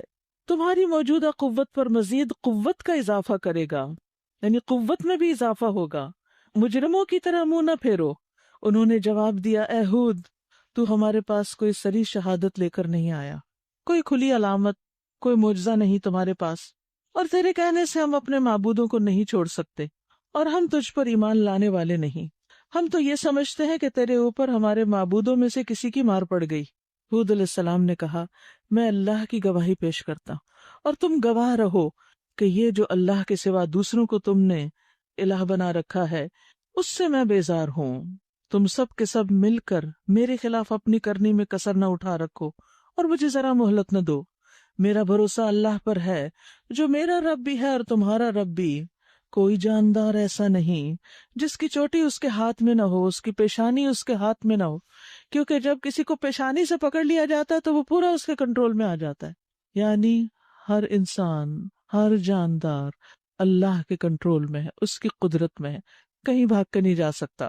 بے شک میرا رب سیدھی راہ پر ہے، اگر تم منہ پھیرتے ہو تو پھیر لو۔ جو پیغام دے کر میں تمہارے پاس بھیجا گیا تھا وہ میں تم کو پہنچا چکا ہوں۔ اب میرا رب تمہاری جگہ دوسری قوم اٹھائے گا اور تم اس کا کچھ بھی نہ بگاڑ سکو گے۔ یقیناً میرا رب ہر چیز پر نگران ہے۔ پھر جب ہمارا حکم آ گیا تو ہم نے اپنی رحمت سے ہود علیہ السلام کو اور ان لوگوں کو جو اس کے ساتھ ایمان لائے تھے نجات دے دی اور ایک سخت عذاب سے انہیں بچا لیا۔ یہاں پر آپ دیکھیے کہ ایمان لانے والوں کو اللہ نے اپنی رحمت سے بچایا۔ یاد رکھیے کوئی بھی شخص اللہ کی رحمت کے بغیر نجات نہیں پا سکتا. کسی بھی شر، کسی بھی مصیبت، کسی بیماری، کسی دکھ اور پریشانی سے آپ اگر نکل سکتے ہیں تو اللہ کی رحمت ہی سے. اسی لیے نبی صلی اللہ علیہ وسلم پریشانی اور دکھ کے موقع پر کیا پڑھا کرتے تھے؟ یا حی یا قیوم برحمتک استغیث. اگرچہ کوئی شخص نیک اعمال کرنے والا ہی کیوں نہ ہو، نیک شخص کتنا بھی نیک ہو، کتنا متقی اور پرہیزگار، وہ صرف اپنی نیکی کی وجہ سے مشکل سے نہیں نکل سکتا جب تک اللہ کی رحمت نہ ہو. اس لیے وہ کام کریں جن سے اللہ کی رحمت آئے. پھر فرمایا یہ ہے عاد، اپنے رب کی آیات سے انہوں نے انکار کیا، اس کے رسولوں کی بات نہ مانی اور ہر جبار دشمن حق کی پیروی کرتے رہے. آخرکار اس دنیا میں بھی ان پر پھٹکار پڑی اور قیامت کے دن بھی. سنو عاد نے اپنے رب سے کفر کیا، سنو دور پھینک دیے گئے عاد، ہود علیہ السلام کی قوم کے لوگ. اور سمود کی طرف ہم نے ان کے بھائی صالح کو بھیجا. پیغمبر کو اپنی قوم کا بھائی بتایا گیا. اس نے کہا اے میری قوم کے لوگو، اللہ کی بندگی کرو، اس کے سوا تمہارا کوئی الہ نہیں. وہی ہے جس نے تمہیں زمین سے پیدا کیا اور یہیں تم کو بسایا، لہٰذا تم اس سے معافی چاہو اور اس کی طرف پلٹ آؤ. فاستغفروہ ثم توبوا الیہ ان ربی قریب مجیب. یقیناً میرا رب قریب ہے اور وہ مجیب ہے، دعاؤں کا جواب دینے والا ہے. ایک بہت بڑی غلط فہمی کا ازالہ کر دیا گیا. بہت سے لوگ یہ سمجھتے ہیں ہم تو گناہ گار ہیں، اللہ ہماری کب سنتا ہے، لہٰذا ان سے کہنا چاہیے دعا کے لیے جو اللہ کے بڑے قریب ہیں، نیک لوگ ہیں. ٹھیک ہے آپ کہیے ان سے، لیکن یہ یاد رکھیے کہ جو دعا آپ اپنے لیے خود مانگیں گے وہ سب سے بہتر ہوگی. اللہ سبحانہ وتعالیٰ گناہ گاروں کی بھی سنتا ہے. اگر آپ سمجھتے ہیں آپ گناہ گار ہیں تو دعا سے پہلے کیا کریں؟ استغفار کر لیں. فاستغفروہ ثم توبوا الیہ، پھر اپنے گناہ چھوڑ کے اس کی طرف لوٹ آئیں تو کیا ہوگا؟ رب کو قریب بھی پائیں گے، مجیب بھی پائیں گے. یہ اللہ سبحانہ وتعالیٰ کی صفت ہے قریب. اس صفت کا تقاضا یہ ہے کہ اللہ اپنے بندوں پر شفقت اور رحمت فرمائے. ان کی دعاؤں کو قبول کرنے والا ہے وہ، ان کی مرادوں کو پورا کرنے والا. اور اسی طرح یہاں پر قریب کے ساتھ مجیب بھی ہے، یعنی جواب بھی دیتا ہے. حدیث میں آتا ہے کہ رات کا جب آخری تہائی حصہ رہ جاتا ہے، سحری کا وقت، تو اللہ تعالیٰ فرماتے ہیں ہے کوئی جو مجھ سے دعا کرے تو میں اس کی دعا قبول کروں، ہے کوئی جو مجھ سے مانگے تو میں اس کو عطا کروں، ہے کوئی جو مجھ سے بخشش طلب کرے تو میں اس کو بخش دوں. آج کل تو آپ سب سحری کے وقت اٹھ رہے ہیں نا، یہی وقت ہوتا ہے دعاؤں کی قبولیت کا بھی. تو اس وقت چلتے پھرتے، ایون سحری کرتے ہوئے بیچ کے وقفوں میں، مثلا آپ چائے میں چینی ڈال کے ہلا رہے ہیں، چپ مت بیٹھیں یا تو کسی پاس والے سے بات کریں. ویسے تو صبح صبح سب کا موڈ بھی آف ہوتا ہے کہ اس وقت اٹھ کے کھانا پڑ رہا ہے، کچھ دنوں میں ٹھیک ہو جائے گا. لیکن یہ ہے کہ اس وقت اگر بات چیت کو دل نہ بھی چاہ رہا ہو تو اللہ سے باتیں کریں، دعائیں کریں، اور یہ یقین رکھ کے کہ اس وقت اللہ تعالیٰ پکار رہے ہیں ہمیں، اور اگر ہم ان کی پکار نہیں سنیں گے تو پھر جب ہم پکاریں گے تو پھر ہماری کیسے سنی جائے گی؟ فَلْيَسْتَجِيبُوا لِي، انہیں چاہیے کہ وہ میری پکار کا جواب دیں. تو یہ اللہ تعالیٰ پکارتا ہے رات کے تیسرے پہر. ہے کوئی جو مجھ سے بخشش طلب کرے تو میں اس کو بخش دوں، بخشش کا موقع ہے. اور خالص ایمان والے وَبِالْأَسْحَارِ هُمْ يَسْتَغْفِرُونَ، سحری کے وقت وہ استغفار کرتے ہیں. اگر اور کوئی دعا یاد رہے یا نہ، استغفار ضرور کیجئے. نبی صلی اللہ علیہ وسلم نے فرمایا بندہ تمام اوقات سے زیادہ، یعنی دن اور رات میں سارے ٹائمز میں سے سب سے زیادہ پچھلی رات میں رب کے قریب ہوتا ہے. بس اگر تم سے ہو سکے تو اس گھڑی میں اللہ کو یاد کرنے والوں میں سے بن جاؤ، تو ضرور بنو. اگر تم سے ہو سکے تو اس گھڑی میں اللہ کو ضرور یاد کرو. سنہرا موقع ہے آج کل، اس کو یاد کیجئے. صرف دنیا ہی کی باتوں میں نہ لگے رہیں. لیکن مشکل یہ ہے کہ ہمارا ٹی وی اس وقت بھی بند نہیں ہوتا. کیا ہے، رمضان ٹرانسمیشن دیکھ رہے ہیں، کوئی اچھی بات ہی پتہ چل جائے گی، لیکن ہوتا کیا ہے؟ افطار کے وقت جو اللہ کی طرف رجوع کرنے کا وقت ہے، اس وقت بھی نظریں سب کی ٹی وی پر، اکٹھے بیٹھے ہیں لیکن دیکھ رہے ہیں ٹی وی. کیا فائدہ ہے اسے اکٹھے بیٹھنے کا؟ ایک تو یہ ڈسٹریکشن، دوسری یہ کہ اس وقت دعا کریں اور آپ کو اب بھی دعا کی ہوش نہیں، اور این اس ٹائم پہ کمرشلز پہ کمرشلز، کیا خیر کی بات سن رہے ہیں. تو اس لیے بہت ضروری ہے کہ اپنے ان بابرکت اوقات کو، دن کے آخری حصے کو، آپ کو معلوم ہے نا، پہلے بھی میں بتا چکی، عصر سے مغرب کے بیچ کا وقت بڑا بابرکت ہوتا ہے. اسی طرح سحری کا وقت بہت بابرکت ہے.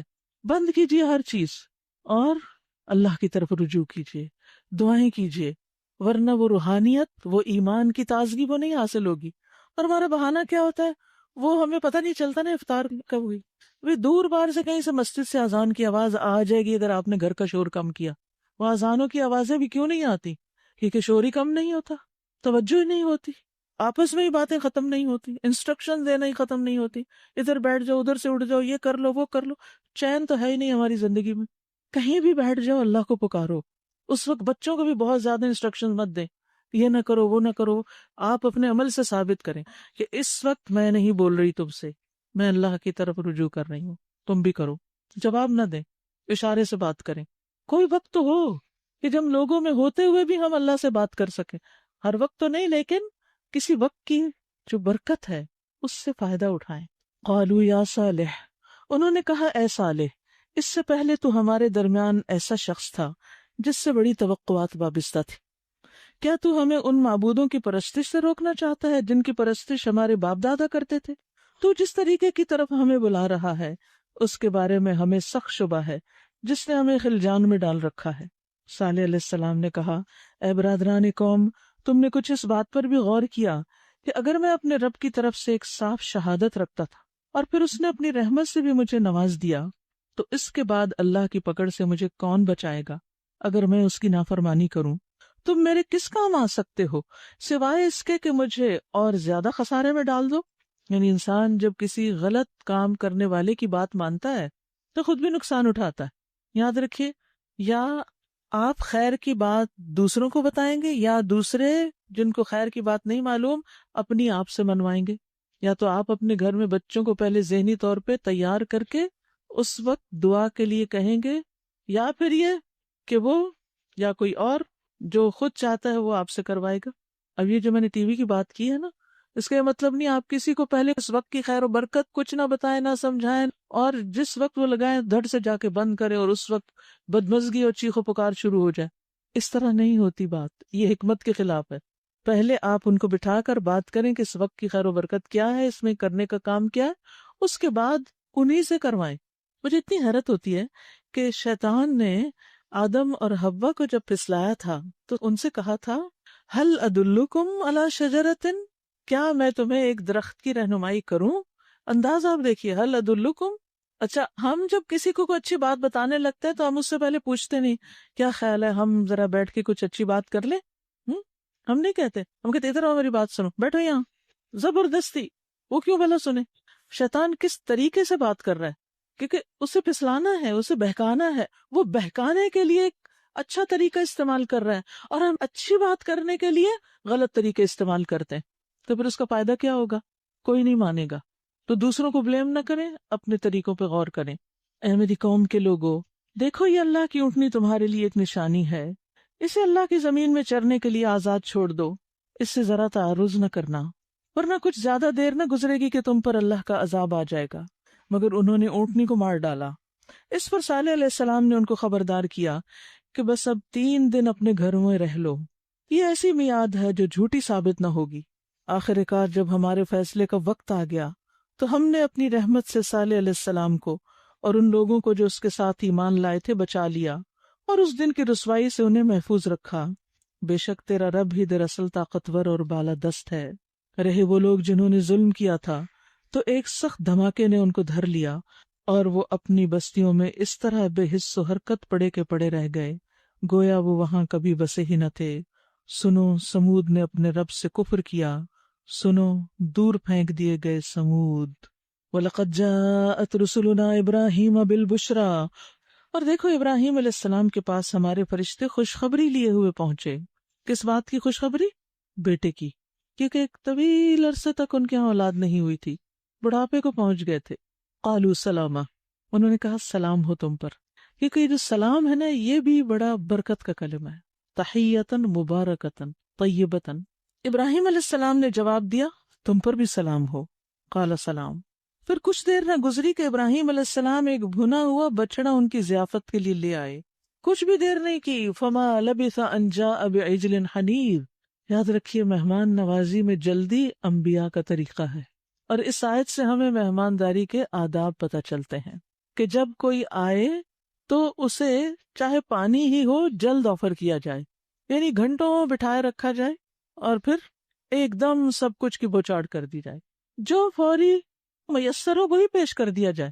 کچھ مہمان ہوتے ہیں بتا کر آتے ہیں، آپ پہلے سے کچھ تیاری کر لیتے ہیں، اور کچھ اچانک آ جاتے ہیں۔ یہ فرشتے بتا کے آئے تھے کہ ہمارے ہیں؟ نہیں، وہ تو اچانک آئے تھے، اور اس وقت انہوں نے کیا کیا، فوراً بنا ہوا بچڑا لے کر آئے، شاید گھر میں وہی موجود تھا۔ اور پھر یہ ہے کہ انسان بہت تکلف نہ کرے، ایسی تکلیف نہ کرے جس سے انسان تھک جائے اور مہمان کو برا بلا کہنے لگے، اس کو بلائے جان سمجھنے لگے۔ کیونکہ ہم کوئی مہمان آتا ہے تو بعض اوقات ہم اپنی جان پر ضرورت سے زیادہ بوجھ ڈال لیتے ہیں، مشقت ڈال لیتے ہیں، اور پھر اس کے بعد جو تکلیف ہوتی ہے اس کی وجہ سے پھر ہم کبھی موڈ بھی آف کر لیتے ہیں اور کبھی تعلقات میں خرابی۔ تو کہا جاتا ہے کہ ابراہیم علیہ السلام پہلے شخص ہیں جنہوں نے اس اہتمام سے مہمانوں کی مہمان نوازی کی۔ رسول اللہ صلی اللہ علیہ وسلم نے فرمایا، جو شخص اللہ اور آخرت کے دن پر ایمان رکھتا ہے اسے چاہیے کہ اپنے مہمان کی عزت کرے۔ خوب خدمت اور خاطر مدارت ایک دن اور رات ہے، اور مہمانی 3 دن تک ہوتی ہے، اس کے بعد صدقہ ہے۔ اگر کوئی زیادہ دن رہنا چاہتا ہے تو جو بھی آپ اس پر خرچ کریں گے وہ آپ کی طرف سے صدقہ لکھا جاتا رہے گا۔ رسول اللہ صلی اللہ علیہ وسلم نے فرمایا، تم سے ملنے آنے والے مہمان کا بھی تم پر حق ہے، یعنی ایک وہ ہے جو رہنے آیا ہے اور ایک وہ ہے جو تھوڑی دیر کے لیے ملنے آیا ہے۔ اسی طرح مہمان نوازی استطاعت کے مطابق ہے۔ حدیث میں آتا ہے، نبی صلی اللہ علیہ وسلم نے فرمایا، کوئی آدمی مہمان کے لیے اپنی استطاعت یعنی اپنی حیثیت سے بڑھ کے تکلف نہ کرے۔ انس کہتے ہیں ہم حضرت عمر کے پاس سے، تو آپ نے فرمایا ہمیں تکلف اختیار کرنے سے منع کیا گیا۔ پھر اسی طرح مہمان جو ہے اگر اس کی مہمان نوازی نہ کی جائے اور اس کو کسی چیز کی ضرورت ہو تو وہ خود بھی لے کے پھر کھا پی سکتا ہے اور اس پر کوئی گناہ نہیں۔ نبی صلی اللہ علیہ وسلم نے فرمایا، اس شخص میں کوئی خیر نہیں جو مہمان نوازی نہیں کرتا، جو مہمان کا خیال نہیں رکھتا۔ اسی طرح مہمان کو میزبان پر بلا وجہ مشقت نہیں ڈالنی چاہیے، اس سے ایسی چیزوں کا مطالبہ نہیں کرنا چاہیے جو وہ نہ کر سکتا ہو۔ شقیق کہتے ہیں کہ میں اور میرا ایک دوست سلمان رضی اللہ عنہ کے پاس گئے، انہوں نے روٹی اور کوئی نمکین چیز پیش کی اور کہا، اگر رسول اللہ صلی اللہ علیہ وسلم نے تکلف سے منع نہ کیا ہوتا تو میں تمہاری خاطر تکلف کرتا۔ کہتے ہیں کہ میرے دوست نے کہا، اگر نمکین ڈش میں پہاڑی پودینہ ڈال دیا جاتا تو اچھا تھا۔ تو سلمان رضی اللہ عنہ نے کوئی لوٹا نما برتن سبزی فروش کے پاس بطور گروی بھیجا اور پودینہ منگوایا، کیونکہ اور پیسے نہیں تھے کہ پودینہ منگاتے۔ وہ کہتے جب ہم کھانا کھا چکے تو میرے دوست نے کہا، الحمدللہ الذی قنعنا بما رزقنا، ساری تعریف اس اللہ کے لیے ہے جس نے ہمیں اس رزق پر قناعت کی توفیق بخشی۔ سلمان کہتے ہیں اگر تم نے اپنے رزق پہ قناعت کی ہوتی تو میرا برتن سبزی فروش کے پاس گروی نہ ہوتا۔ تو اس قسم کی حرکتوں سے بھی پرہیز کرنا چاہیے کہ کھانے کے ٹیبل پر بیٹھ کر انسان کہے کہ چٹنی نہیں بنائی آپ نے، سلاد نہیں ہے، فلاں چیز نہیں ہے۔ اگر آپ اس میں یہ بھی ملا دیتی نا تو یہ اس کا ذائقہ بہت اچھا ہو جاتا۔ اس طرح کے مشورے وہاں بیٹھ کر نہ دیں۔ آپ کو نہیں معلوم کہ کسی کی کیا مجبوری، کسی کے پاس وقت کی کمی ہے یا کسی کے پاس مال نہیں ہے یا کوئی اور مجبوری ہے، لیکن اگر میسر ہے تو جو کچھ میسر ہے اس کو جلد پیش کر دیا جائے۔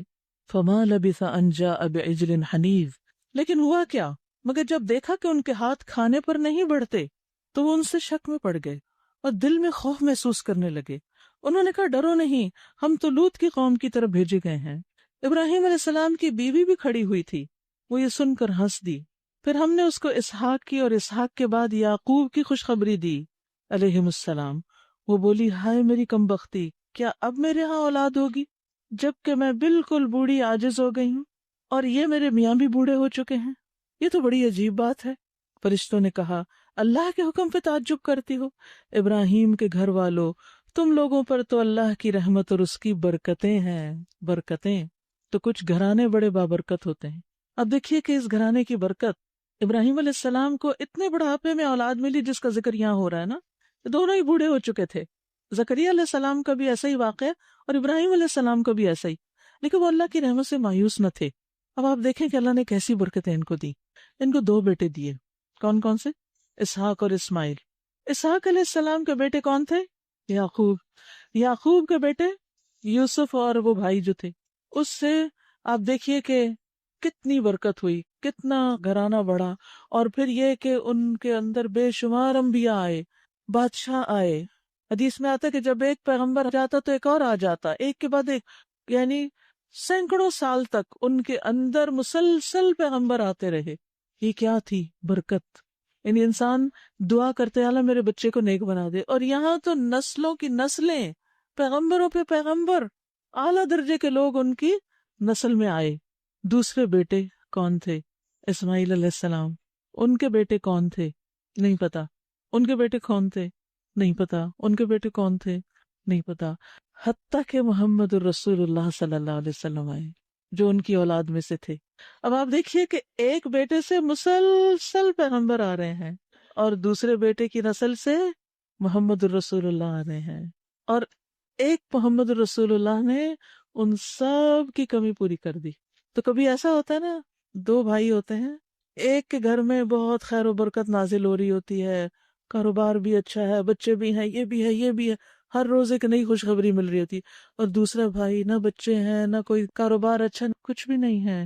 مایوس نہیں ہو. آپ کو نہیں پتا اختتام کس چیز پر ہوتا ہے. ابراہیم علیہ السلام نے دعا مانگی تھی اس بچے کے لیے بھی، جب وہ ان کے ساتھ مل کے کعبہ کی تعمیر کر رہے تھے، اور دونوں نے مل کے کہا تھا کہ اللہ تعالیٰ ان میں ایک رسول بھیج جو ان کو تیری کتاب پڑھ کے سنائے، ان کو تعلیم دے کتاب و حکمت کی، اور ان کا تزکیہ کرے، اور ان کے اندر ایک مسلم امت پیدا ہو. اللہ نے دعا سن لی، لیکن کئی ہزار سال بعد سنی گئی. آج آپ جو دعائیں کر رہے ہیں، ضروری نہیں آج ہی ان کا بدلہ آپ کو مل جائے اور جواب مل جائے. صبر سے کام لیں، جمے رہیں، مایوس نہ ہوں. اگر نہیں کوئی نتیجہ ابھی سامنے آ رہا تو معلوم نہیں کس وقت آئے. ہو سکتا ہے صدیاں گزر جائیں تو کوئی چیز سامنے آ جائے، ان کی نسلوں میں سے کوئی خیر سامنے آ جائے. اگر آپ کے بچے نہیں سدھر رہے کوشش کے باوجود تو بھی مایوس نہ ہو سکتا ہے اللہ ان کی اولادوں میں سے کوئی خیر جاری کر دے، اور آپ کی دعائیں رائے گاں تو جائیں گی نہیں. مانگتے رہیں بس اللہ سے، ناراض نہ ہو، اللہ سے اچھا گمان رکھیں. اتعجبین من امر اللہ، اللہ کے حکم، اللہ کے فیصلے پہ تمہیں حیرت ہے. رحمت اللہ، اللہ کی رحمت، وبرکاتہ علیکم، اور اس کی برکتیں ہیں تم پر. اہل البیت، اے ابراہیم کے گھر والو، یہ برکتیں ہیں تم پر. انہ حمید مجید، بے شک وہ بڑا قابل تعریف، بڑی شان والا ہے. پھر جب ابراہیم علیہ السلام کی گھبراہٹ دور ہو گئی، پتہ چلا یہ فرشتے ہیں، کوئی دشمن نہیں، کسی برے ارادے سے نہیں آئے، اور اولاد کی بشارت سے اس کا دل خوش ہو گیا، تو اس نے قوم لوط کے معاملے میں ہم سے جھگڑا شروع کر دیا کہ ان کو نہ عذاب دیا جائے. حقیقت میں ابراہیم علیہ السلام بڑے حلیم اور نرم دل انسان تھے، کسی کی بھی تکلیف گوارا نہیں تھی. اتنی سرکش قوم جو اپنے پیغمبر کو اتنا ستا رہی تھی، ان کی سزا کا سن کر بھی پریشان ہو گئے اور ان کے لیے بھی دعائیں کرنے لگے. ہم کر سکتے ہیں کسی کے لیے دعا؟ اتنے بگڑے ہوئے لوگوں کے لیے ہم میں تو یہ حوصلہ ہی نہیں. ایسے ہوتے ہیں پیغمبر، اور یہ تھی ان کی صفات جن کو اللہ نے اپنا دوست کہا. اب یہاں اللہ تعالیٰ فرماتے ہیں ہم سے جھگڑنے لگ، حالانکہ وہ فرشتوں سے ہی ساری بات چیت کر رہے تھے، لیکن جو فرشتوں سے معاملہ ہوتا ہے نا وہ دراصل اللہ کے ساتھ ہو رہا تھا، کیونکہ وہ اللہ کے بھیجے ہوئے ہوتے ہیں. اور ابراہیم علیہ السلام کی ایک اور صفت حلیم، اور حلیم کا معنی کیا ہوتا ہے؟ اچھے اخلاق والے، کشادہ دل. حلیم وہ شخص ہوتا ہے جو غصہ نہیں کرتا اور غلطیوں پہ نہیں پکڑتا لوگوں کو، یعنی ہر وقت دوسروں پہ تنقید اور وہ چیزیں نہیں ہوتی اس کے اندر، وہ برداشت کرنا جانتا ہے. اور اواہ، ہر وقت اللہ کے سامنے گڑ گڑانے والے، آہیں بھرنے والے. اور تیسری صفت منیب، ہر حال میں اللہ کی طرف رجوع کرنے والے، ہر موقع پر خوشی ہو یا غم اللہ ہی کی طرف توجہ. یہ تھی ان کی تین صفات، حلیم، اواہ، منیب. آخر کار ہمارے فرشتوں نے اس سے کہا، اے ابراہیم اس سے باز آ جاؤ، تمہارے رب کا حکم ہو چکا ہے، اور اب ان لوگوں پر وہ عذاب آ کر رہے گا جو کسی کے پھیرے نہیں پھر سکتا. اب ان کی شامت تو آنی ہی ہے. اور جب ہمارے فرشتے لوط علیہ السلام کے پاس پہنچے تو وہ ان کی آمد سے بہت گھبرائے اور دل تنگ ہوئے اور کہنے لگے آج بڑی مصیبت کا دن ہے. ان کو سمجھ آ گئی کہ آج قوم کی شامت آنے والی ہے. ان مہمانوں کا آنا تھا کہ اس کی قوم کے لوگ بے اختیار اس کے گھر کی طرف دوڑ پڑے. پہلے سے وہ ایسی ہی بدکاریوں کے خوگر تھے. لوط علیہ السلام نے کہا، بھائیو، یہ میری بیٹیاں موجود ہیں، یہ تمہارے لیے پاکیزہ تر ہیں، کچھ اللہ کا خوف کرو اور میرے مہمانوں کے معاملے میں مجھے ذلیل نہ کرو. کیا تم میں کوئی بھلا آدمی نہیں؟ الیس منکم رجل رشید، اور رشید کون ہوتا ہے؟ ایسا انسان جو لوگوں کو نیکی کا حکم دے، برائی سے روکے، دوسروں کو ہدایت دینے والا.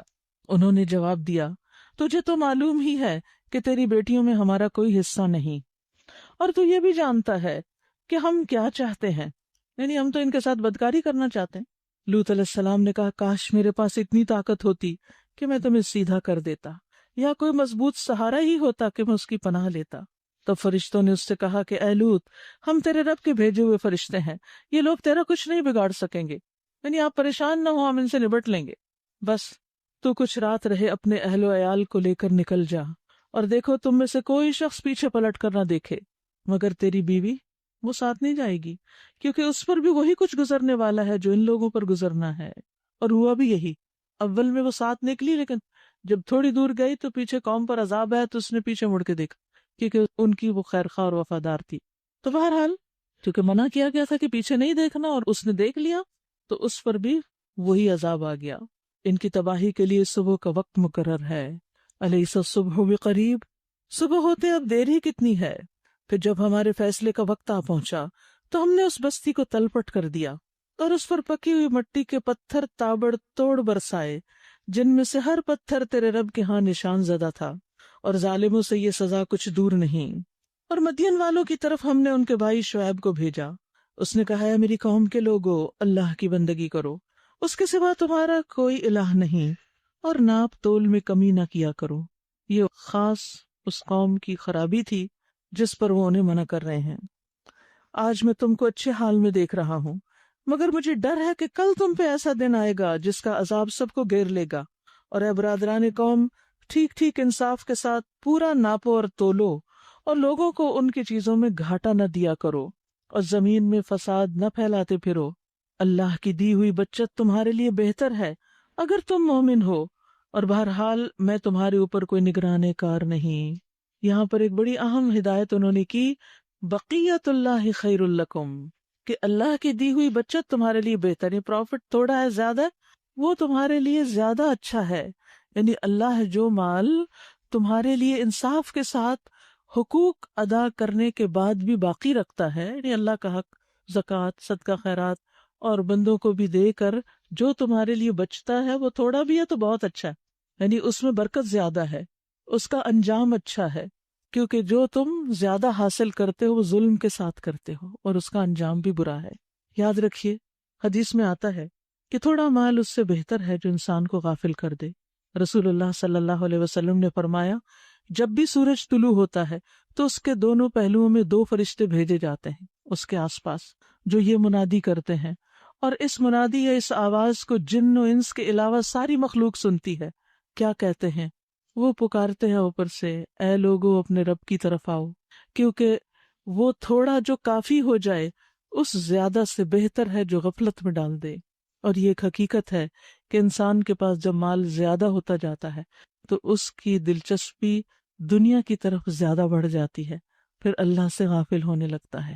اور آپ دیکھیے کہ انسان دنیا کے عیش و عشرت میں پڑ جاتا ہے، ایک کے بعد ایک کھانے پینے کے شوق، سیر و تفریح کے، انٹرٹینمنٹ کے، کیونکہ افورڈ کر سکتا ہے نا، تو وہ انہی چیزوں کا پلان بناتا رہتا ہے، آج کیا کرنا ہے، کل کیا کرنا ہے، پرسوں کیا کرنا ہے، اور اس پلان اور پروگرام میں کہیں یہ ذکر نہیں ہوتا کہ نمازیں کہاں پڑھی جائیں گی اور باقی نیکی کے کام کس طرح کیے جائیں گے، اور اپنے اوپر جو اتنا خرچ کر رہے ہیں تو غریبوں کا حصہ کتنا ہے، رشتہ داروں کا کتنا ہے، ضرورت مندوں کا کتنا ہے، اس کے بارے میں انسان بھول جاتا ہے، اور آخرت کے بارے میں بھی غافل ہو جاتا ہے۔ کیونکہ دنیا کی رونق اتنی ہوتی ہے نا کہ موت یاد ہی نہیں آتی۔ موت کب یاد آتی؟ جب انسان کسی بیمار کو اسپتال میں دیکھنے کے لیے جاتا ہے، کرا رہے ہوتے ہیں لوگ، تڑپ رہے ہوتے ہیں لوگ، اور ادھر سے خبر ملتی ہے کہ وہ فلاں فوت ہو گیا اور فلاں آ گیا اور یہ ایکسیڈنٹ میں پڑا ہوا اور یہ کس مصیبت میں، تو اس وقت انسان کو تھوڑا سا جھٹکا ملتا ہے، اور پھر وہ آخرت کو کچھ یاد کرتا ہے، کچھ اللہ کی طرف رجوع کرتا ہے، اور یہ بھی جس کو اللہ توفیق دے۔ اور اسی طرح قبرستان، میں اتنا عرصہ یہاں گزری کے پاس سے گزرتی رہی ہوں، مجھے ایک دن نہیں پتا چلا کہ یہاں قبرستان، میں نے کبھی دعا ہی نہیں پڑھی۔ ابھی اس دفعہ میں نے نوٹ کیا کہ وہاں لکھا ہوا تھا قبرستان۔ اللہ، اتنی خوبصورت دیوار پورے ڈیفینس میں کہیں نہیں ہے، جتنے خوبصورت پودے اس کے آگے لگے ہوئے، جتنی پتھر کی وہ وال بنی ہوئی ہے، ایسی وال میں نے کہیں اور نہیں دیکھی۔ میں نے کہا کہ میں ہمیشہ اس وال کو اپریشیٹ کرتی رہی ہوں اور اس کے آگے جو بھی گارڈننگ ہوئی ہوئی ہے اس کو دیکھتی رہی ہوں، لیکن میں نے آج تک دعا ہی نہیں کی ان لوگوں کے لیے، کیونکہ اتنی دنیا اس کے آگے خوبصورت بنا کے کھڑی کر دی گئی کہ اس کے پیچھے قبر والے بھول ہی گئے، غافل ہی ہو گئے، میں تو اپنی غفلت کا ذکر کر رہی ہوں کہ توجہ ہی نہیں کی گئی کیا چیز ہے۔ تو اس لیے قبرستان کو دیکھ کر، میت کو دیکھ کر موت یاد آتی ہے، لیکن جب انسان ہر وقت دنیا کی رونقوں میں ہی رہتا ہے تو موت کو بھول جاتا ہے، اور دنیا کی زیادہ رونقیں زیادہ مال کے ساتھ آتی ہیں۔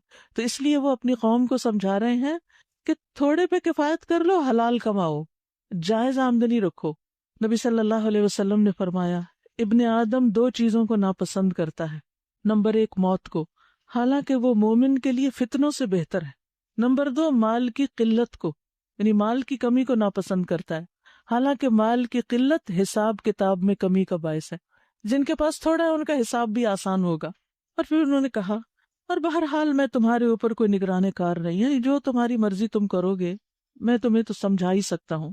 انہوں نے جواب دیا اے شعیب، کیا تیری نماز تجھے یہی سکھاتی؟ نماز کا تانا ہر دور میں لوگوں کو ملتا رہا، تم تو نماز پڑھتے ہو پھر بھی تم ایسے ہمیں تنگ کر رہے ہو۔ وہ سمجھتے تھے یہ نصیحتیں ہمیں تنگ کرنے کے برابر ہیں، اور تم کہتے ہو کہ ہم ان سارے معبودوں کو چھوڑ دیں جن کی پرستش ہمارے باپ دادا کرتے تھے، یا یہ کہ ہمیں اپنے مال میں اپنے منشا کے مطابق تصرف کرنے کا اختیار نہ ہو، یعنی مال ہمارا اور ہم اپنی مرضی نہیں کر سکتے کہ جہاں ہم چاہیں خرچ کریں۔ انک لانت الحلیم الرشید، یقیناً تم ہی بڑے بردبار اور راست باز رہ گئے ہو۔ شعیب علیہ السلام نے کہا بھائیو تم خود ہی سوچو، اگر میں اپنے رب کی طرف سے کھلی شہادت پر تھا، پھر اس نے اپنے ہاں سے مجھے اچھا رزق بھی عطا کیا، تو اس کے بعد میں تمہاری گمراہیوں اور حرام خوریوں میں تمہارا شریک حال کیسے ہو سکتا ہوں؟ یعنی میں تمہارے ساتھ کیسے مل سکتا ہوں؟ اور میں ہرگز یہ نہیں چاہتا کہ جن باتوں سے میں تمہیں روکتا ہوں خود ان کا ارتکاب کروں۔ میں تو اصلاح کرنا چاہتا ہوں جہاں تک بھی میرا بس چلے، اور یہ جو کچھ میں کرنا چاہتا ہوں اس کا سارا انحصار اللہ کی توفیق پر ہے، اسی پر میں نے بھروسہ کیا اور ہر معاملے میں اسی کی طرف میں رجوع کرتا ہوں۔ اور اے برادران قوم، میرے خلاف تمہاری ہٹ دھرمی کہیں یہ نوبت نہ پہنچا دے کہ آخرکار تم پر بھی وہی عذاب آ کر رہے جو نوح علیہ السلام یا ہود علیہ السلام یا صالح علیہ السلام کی قوم پر آیا تھا، اور لوط علیہ السلام کی قوم تو تم سے کچھ زیادہ دور بھی نہیں ہے۔ وَاسْتَغْفِرُوا رَبَّكُمْ ثُمَّ تُوبُوا إِلَيْهِ إِنَّ رَبِّي رَحِيمٌ وَدُودٌ۔ انہوں نے بھی اپنی قوم کو استغفار کی تلقین کی۔ آپ دیکھ رہے ہیں نا کہ ہر پیغمبر آخر میں اپنی قوم کو یہی سمجھاتے ہیں کہ توبہ کر لو، اب بھی وقت ہے، ابھی بھی مہلت ہے۔ اور پھر صرف استغفار نہیں، استغفار بھی کرو یعنی معافی مانگو، اور پھر اللہ کی طرف پلٹ آؤ یعنی گناہ چھوڑ دو۔ ان ربی، یقیناً میرا رب، رحیم ودود، رحیم بھی ہے اور محبت کرنے والا بھی۔ یہاں اللہ سبحانہ وتعالیٰ کی 2 صفات ذکر ہوئی ہیں، رحیم اور ودود۔ ابن قیم کہتے ہیں کہ ودود میں 2 قول ہیں، یعنی اس کے بارے میں 2 آراء ہیں، 2 اوپینین ہیں۔ ودود بمعنی محب، یعنی محبت کرنے والا، فاعل کے معنوں میں، یعنی اللہ تعالیٰ اپنے انبیاء سے، اپنے رسولوں سے، اپنے مومن بندوں سے محبت کرتا ہے۔ سبحان اللہ، اللہ محبت بھی کرتا ہے۔ اور ودود بمعنی مفعول یعنی محبوب، یعنی اللہ تعالیٰ اس بات کا حقدار ہے کہ اس سے محبت کی جائے۔ تو نیک بندے اللہ سے محبت کرتے ہیں، یعنی اللہ مومنوں سے محبت کرتا ہے، یحبہم، اور مومن اللہ سے محبت کرتے ہیں، ویحبونہ، اور یہ 2 طرفہ محبت ہوتی ہے۔ قرآن مجید میں اللہ تعالیٰ فرماتے ہیں اے لوگو جو ایمان لائے ہو، تم میں سے جو کوئی اپنے دین سے پھر جائے تو عنقریب اللہ ایسے لوگ لے آئے گا، وہ ان سے محبت کرے گا اور وہ اس سے محبت کریں گے۔ تو اس سے کیا پتہ چلتا ہے کہ اگر کوئی دین سے پھر جاتا ہے تو اللہ کو اس کی پرواہ نہیں، اللہ تعالیٰ اور لوگ پیدا کر دیتا ہے جو صرف ایمان ہی نہیں لاتے، اللہ سے محبت بھی کرتے ہیں، اور اللہ تعالیٰ بھی ان سے محبت کرتا ہے۔ سوچئے ہمارا مقام کہاں ہے، ہم کہاں کھڑے ہیں۔ اور یہ محبت استغفار کے بعد مل رہی ہے۔ جو غلطیاں ہو چکی سو ہو چکی، اب کیا کرو؟ توبہ کر لو، اللہ غفور الرحیم ہے اور وہ محبت کرے گا تم سے۔ لیکن انہوں نے کیا جواب دیا؟ انہوں نے جواب دیا اے شعیب، تیری بہت سی باتیں تو ہماری سمجھ میں نہیں آتی، ان میں سے کون سی بات ایسی ہے جو سمجھنا مشکل ہے؟ لیکن کس کے لیے سمجھنا مشکل ہے؟ جو عمل نہ کرنا چاہتا ہو۔ اور ہم دیکھتے ہیں کہ تو ہمارے درمیان ایک بے زور آدمی ہے، وہ اس کی طرف دیکھنے لگے کہ ہم اس کو کیسے ختم کر دیں۔ تیری برادری نہ ہوتی تو ہم کبھی کا تجھے سنسار کر چکے ہوتے۔ اللہ کا ڈر نہیں، بندوں کا ڈر ہے۔ تیرا بلبوتا تو اتنا نہیں ہے کہ ہم پر بھاری ہو۔ شعیب علیہ السلام نے کہا بھائیو، کیا میری برادری تم پر اللہ سے زیادہ بھاری ہے کہ تم نے برادری کا خوف تو کیا اور اللہ کو بالکل پس پش ڈال دیا؟ جان رکھو جو کچھ تم کر رہے ہو وہ اللہ کی گرفت سے باہر نہیں۔ اے میری قوم کے لوگو، تم اپنے طریقے پر کام کیے جاؤ اور میں اپنے طریقے پر کرتا رہوں گا۔ جلد ہی تمہیں معلوم ہو جائے گا کہ کس پر ذلت کا عذاب آتا ہے اور کون جھوٹا ہے۔ تم بھی انتظار کرو اور میں بھی انتظار کر رہا ہوں۔ آخر کار جب ہمارے فیصلے کا وقت آ گیا، اور فیصلہ کون سا؟ عذاب کا، تو ہم نے اپنی رحمت سے شعیب علیہ السلام اور اس کے ساتھی مومنوں کو بچا لیا، اور جن لوگوں نے ظلم کیا تھا ان کو ایک سخت دھماکے نے ایسا پکڑا کہ وہ اپنی بستیوں میں بے حس و حرکت پڑے کے پڑے رہ گئے، جہاں تھے وہیں گر گئے، اور صرف ایک دھماکے سے سب کے سب مر گئے ایک آواز سے، گویا وہ کبھی وہاں رہے بسے ہی نہ تھے، ختم ہو گئے۔ سنو، مدین والے بھی دور پھینک دیے گئے جس طرح سمود پھینکے گئے تھے، اور موسیٰ علیہ السلام کو ہم نے اپنی نشانیوں اور کھلی کھلی سند ماموریت کے ساتھ فرعون اور اس کے آیان سلطنت کی طرف بھیجا، مگر انہوں نے فرعون کے حکم کی پیروی کی، حالانکہ فرعون کا حکم راستی پر نہ تھا۔ قیامت کے روز وہ اپنی قوم کے آگے آگے ہوگا اور اپنی پیشوائی میں انہیں دوزخ کی طرف لے جائے گا۔ کیسی بدترین جائے ورود ہے جس پر کوئی پہنچے، اور ان لوگوں پر دنیا میں بھی لعنت پڑی اور قیامت کے روز بھی پڑے گی۔ کیسا برا صلہ ہے یہ جو کسی کو ملے۔ یہ چند بستیوں کی سرگزشت ہے جو ہم تمہیں سنا رہے ہیں، ان میں سے بعض اب بھی کھڑی ہیں اور بعض کی فصل کٹ چکی ہے۔ ہم نے ان پر ظلم نہیں کیا، انہوں نے آپ ہی اپنے اوپر ظلم ڈھایا تھا، اور جب اللہ کا حکم آ گیا تو وہ ان کے وہ معبود جنہیں وہ اللہ کو چھوڑ کے پکارا کرتے تھے ان کے کچھ کام نہ آئے۔ غیر اللہ کے سب سہارے بیکار ثابت ہوئے، اور انہوں نے ہلاکت و بربادی کے سوا انہیں کچھ فائدہ نہ دیا۔ اور تیرا رب جب کسی ظالم بستی کو پکڑتا ہے تو پھر اس کی پکڑ ایسی ہی ہوا کرتی ہے، فی الواقع اس کی پکڑ بڑی سخت اور دردناک ہوتی ہے۔ حقیقت یہ ہے کہ اس میں ایک نشانی ہے ہر اس شخص کے لیے جو عذاب آخرت کا خوف کرے۔ وہ ایک دن ہوگا جس میں سب لوگ جمع ہوں گے، اور پھر جو کچھ بھی اس روز ہوگا سب کی آنکھوں کے سامنے ہوگا۔ اللہ اکبر، سب کے حال نظر آ رہے ہوں گے۔ ہم اس کے لانے میں کچھ بہت زیادہ تاخیر نہیں کر رہے، بس ایک گنی چنی مدت اس کے لیے مقرر ہے۔ جب وہ آئے گا یعنی قیامت کا دن، تو کسی کو بات کرنے کی مجال نہ ہوگی الا یہ کہ اللہ سے اجازت لے کر کچھ عرض کرے۔ پھر کچھ لوگ اس روز بدبخت ہوں گے اور کچھ نیک بخت۔ جو بدبخت ہوں گے وہ دوزخ میں جائیں گے، جہاں گرمی اور پیاس کی شدت سے وہ ہانپیں گے اور پھنکارے ماریں گے، اور اسی حالت میں وہ ہمیشہ رہیں گے جب تک زمین و آسمان قائم ہیں، الا یہ کہ تیرا رب کچھ اور چاہے۔ بے شک تیرا رب پورا اختیار رکھتا ہے کہ جو چاہے کرے۔ رہے وہ لوگ جو نیک بخت نکلیں گے تو وہ جنت میں جائیں گے، اللہ ہمیں بھی ان میں شامل کر لے، اور وہاں وہ ہمیشہ رہیں گے جب تک زمین و آسمان قائم ہے، الا یہ کہ تیرا رب کچھ اور چاہے۔ ایسی بخشش ان کو ملے گی جس کا سلسلہ کبھی ختم نہ ہوگا۔ پس اے نبی صلی اللہ علیہ وسلم، آپ ان معبودوں کی طرف سے کسی شک میں نہ رہیے جن کی یہ لوگ عبادت کر رہے ہیں۔ یہ لوگ تو اسی طرح پوجا پاٹ کیے جا رہے ہیں جس طرح پہلے ان کے باپ دادا کرتے تھے، یعنی ان کے پاس کوئی دلیل نہیں ہے، صرف اندھی تقلید ہے، اور ہم ان کا حصہ انہیں بھرپور دیں گے بغیر اس کے کہ اس میں کچھ کاٹ کسر ہو۔ ہم اس سے پہلے موسیٰ علیہ السلام کو بھی کتاب دے چکے ہیں، اور اس کے بارے میں بھی اختلاف کیا گیا تھا، یعنی جس طرح آج قرآن کے بارے میں کیا جا رہا ہے اس میں بھی کیا گیا۔ اگر تیرے رب کی طرف سے ایک بات پہلے طے ہی نہ کر دی گئی ہوتی تو ان اختلاف کرنے والوں کے درمیان کبھی کا فیصلہ چکا دیا گیا ہوتا۔ یہ واقعہ ہے کہ یہ لوگ اس کی طرف سے شک اور خلجان میں پڑے ہوئے ہیں، اور یہ بھی واقعہ ہے کہ تیرا رب انہیں ان کے اعمال کا پورا پورا بدلہ دے کر رہے گا، یقیناً وہ ان کی سب حرکتوں سے باخبر ہے۔ فاستقم کما امرت ومن تاب معک ولا تطغوا۔ بس اے محمد صلی اللہ علیہ وسلم، آپ اور آپ کے وہ ساتھی جو پلٹ آئے ہیں یعنی کفر اور شرک سے، ٹھیک ٹھیک راہ راست پر ثابت قدم رہیے۔ پیغمبر سے ثابت قدمی کی بات کی جا رہی ہے، جیسا کہ حکم دیا گیا ہے، کما امرتا، جس طرح کی ثابت قدمی ہونی چاہیے، اور بندگی کی حد سے تجاوز نہ کرو۔ جو کچھ تم کر رہے ہو اس پر تمہارا رب نگاہ رکھتا ہے۔ ان ظالموں کی طرف ذرا نہ جھکنا ورنہ جہنم کی لپیٹ میں آ جاؤ گے، اور تمہیں کوئی ایسا ولی اور سرپرست نہ ملے گا جو اللہ سے تمہیں بچا سکے، اور کہیں سے تمہیں مدد نہ پہنچے گی. اور دیکھو نماز قائم کرو دن کے دونوں سروں پر اور کچھ رات گزرنے پر در حقیقت نیکیاں برائیوں کو دور کر دیتی ہیں. یعنی نماز سے انسان کی برائیاں دور ہوتی ہیں، گناہ جھڑتے ہیں. جب وضو بھی انسان کرتا ہے تو اس سے بھی گناہ جھڑے ہوتے ہیں، حتیٰ کہ آخری قطرے تک گناہ ٹپک جاتے ہیں. یعنی پانی ظاہری نجاست دور کرتا ہے اور اس کے ساتھ ساتھ گناہوں کی نجاست بھی دھلتی چلی جاتی ہے. یہ اللہ کا کرم اور فضل ہے. یہ ایک یاد دہانی ہے ان لوگوں کے لیے جو اللہ کو یاد رکھنے والے ہیں. اور صبر کیجئے، وَاصْبِرْ فَإِنَّ اللَّهَ لَا يُضِيعُ أَجْرَ الْمُحْسِنِينَ، بے شک اللہ نیکی کرنے والوں کا اجر کبھی ضائع نہیں کرتا. آپ دیکھیے کتنی تکرار کے ساتھ یہ بات آ رہی ہے قرآن میں. اللہ محسنین سے محبت کرتا ہے، محسنین کے لیے ہدایت اور رحمت ہے، محسنین کا اجر ضائع نہیں ہوتا.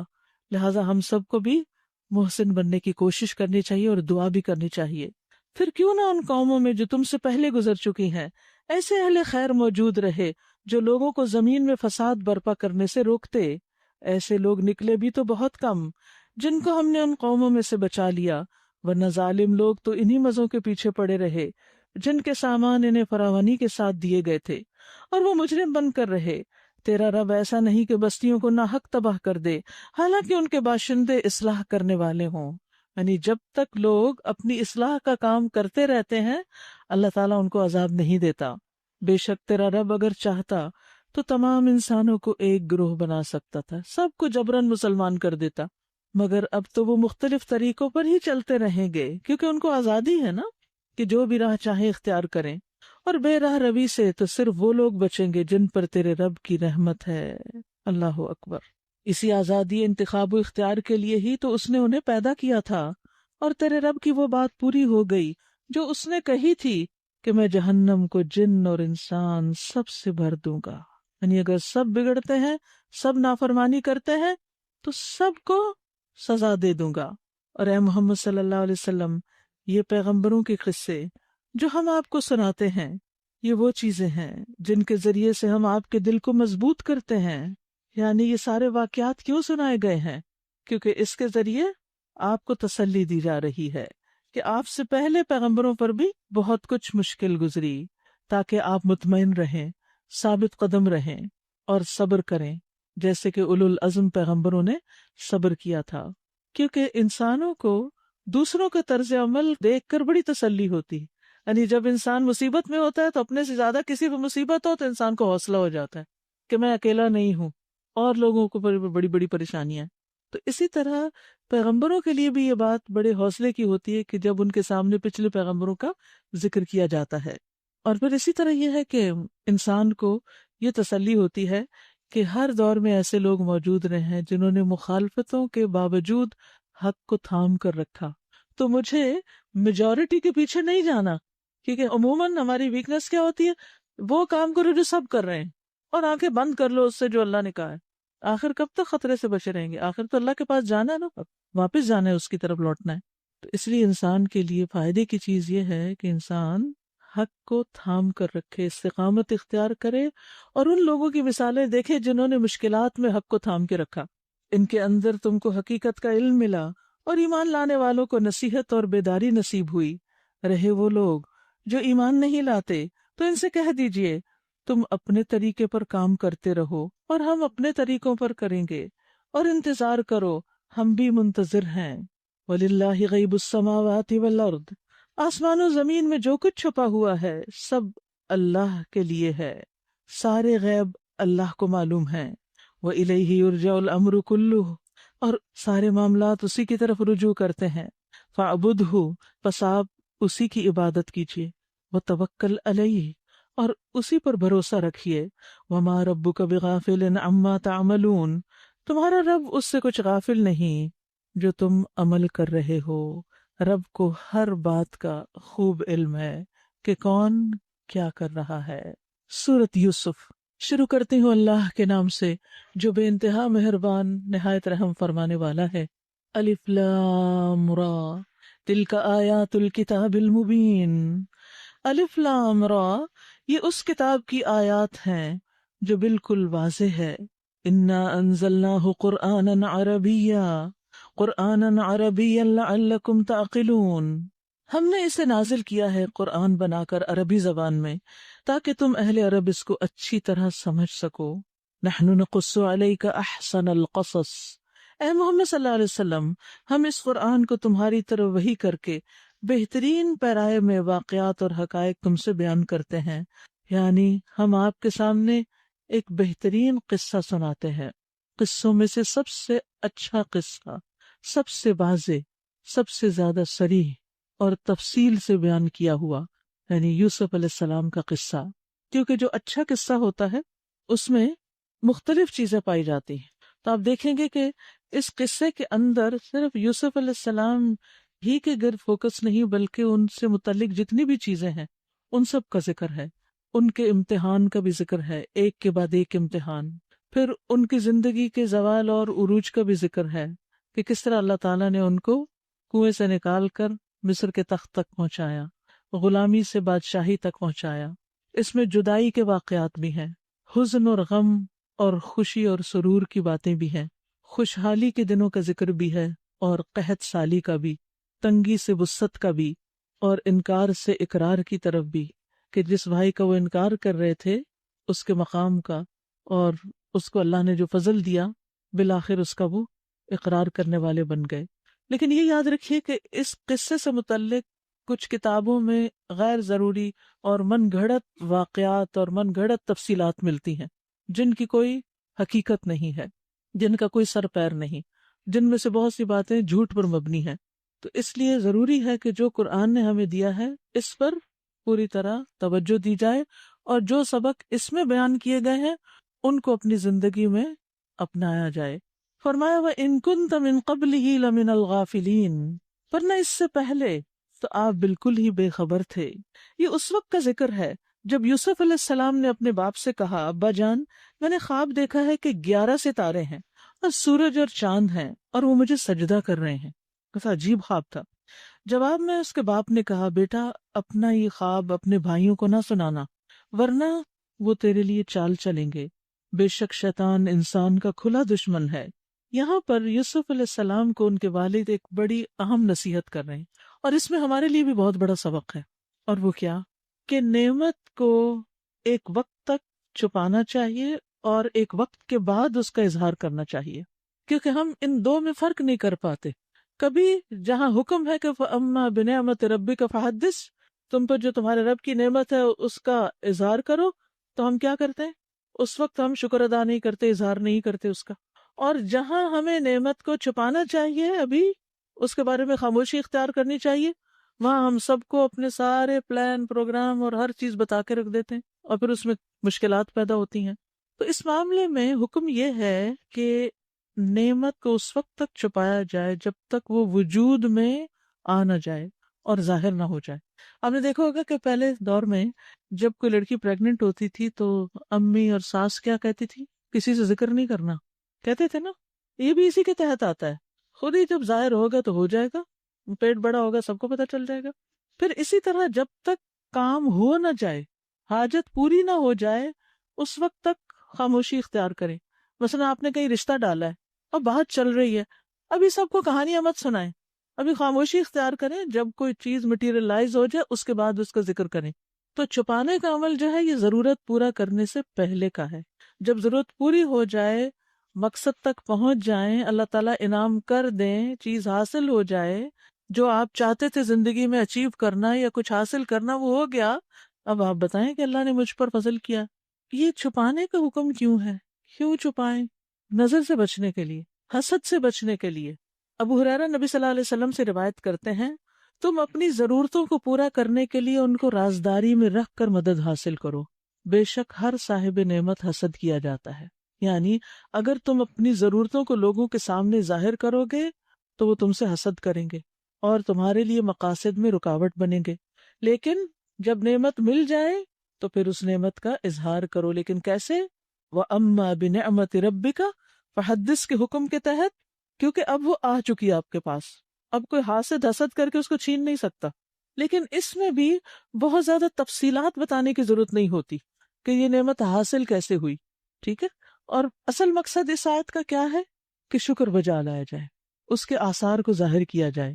یعنی جب اللہ مال دے تو انسان کے جسم پر نظر آئے، پھر انسان اس میں سے صدقہ خیرات کرے، دوسروں کی ضروریات پوری کرے، یہ ہے اس کو ظاہر کرنے کا مقصد۔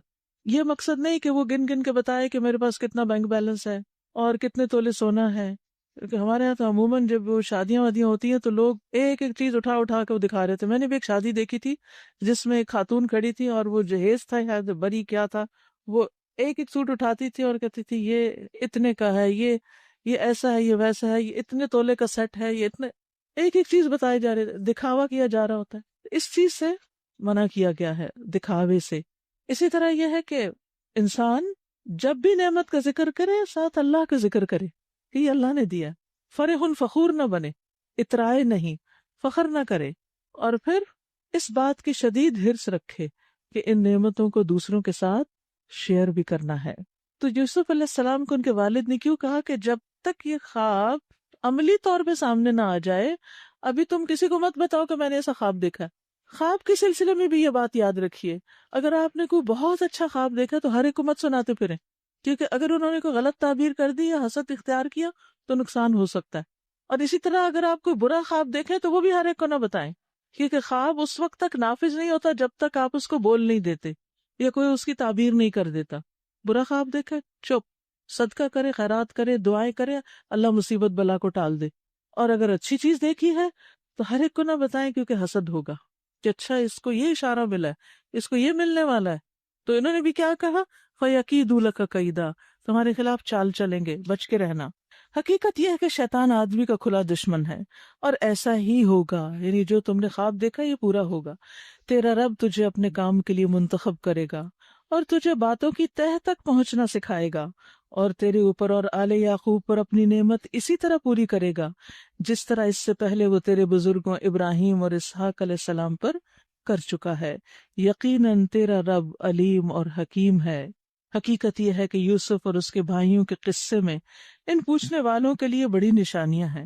یہ قصہ یوں شروع ہوتا ہے کہ اس کے بھائیوں نے آپس میں کہا، یہ یوسف اور اس کا بھائی دونوں ہمارے والد کو ہم سے زیادہ محبوب ہیں، حالانکہ ہم ایک پورا جتھا ہیں۔ وہ 2 ایک ماں سے تھے اور باقی 10 جو تھے وہ ایک ماں سے تھے۔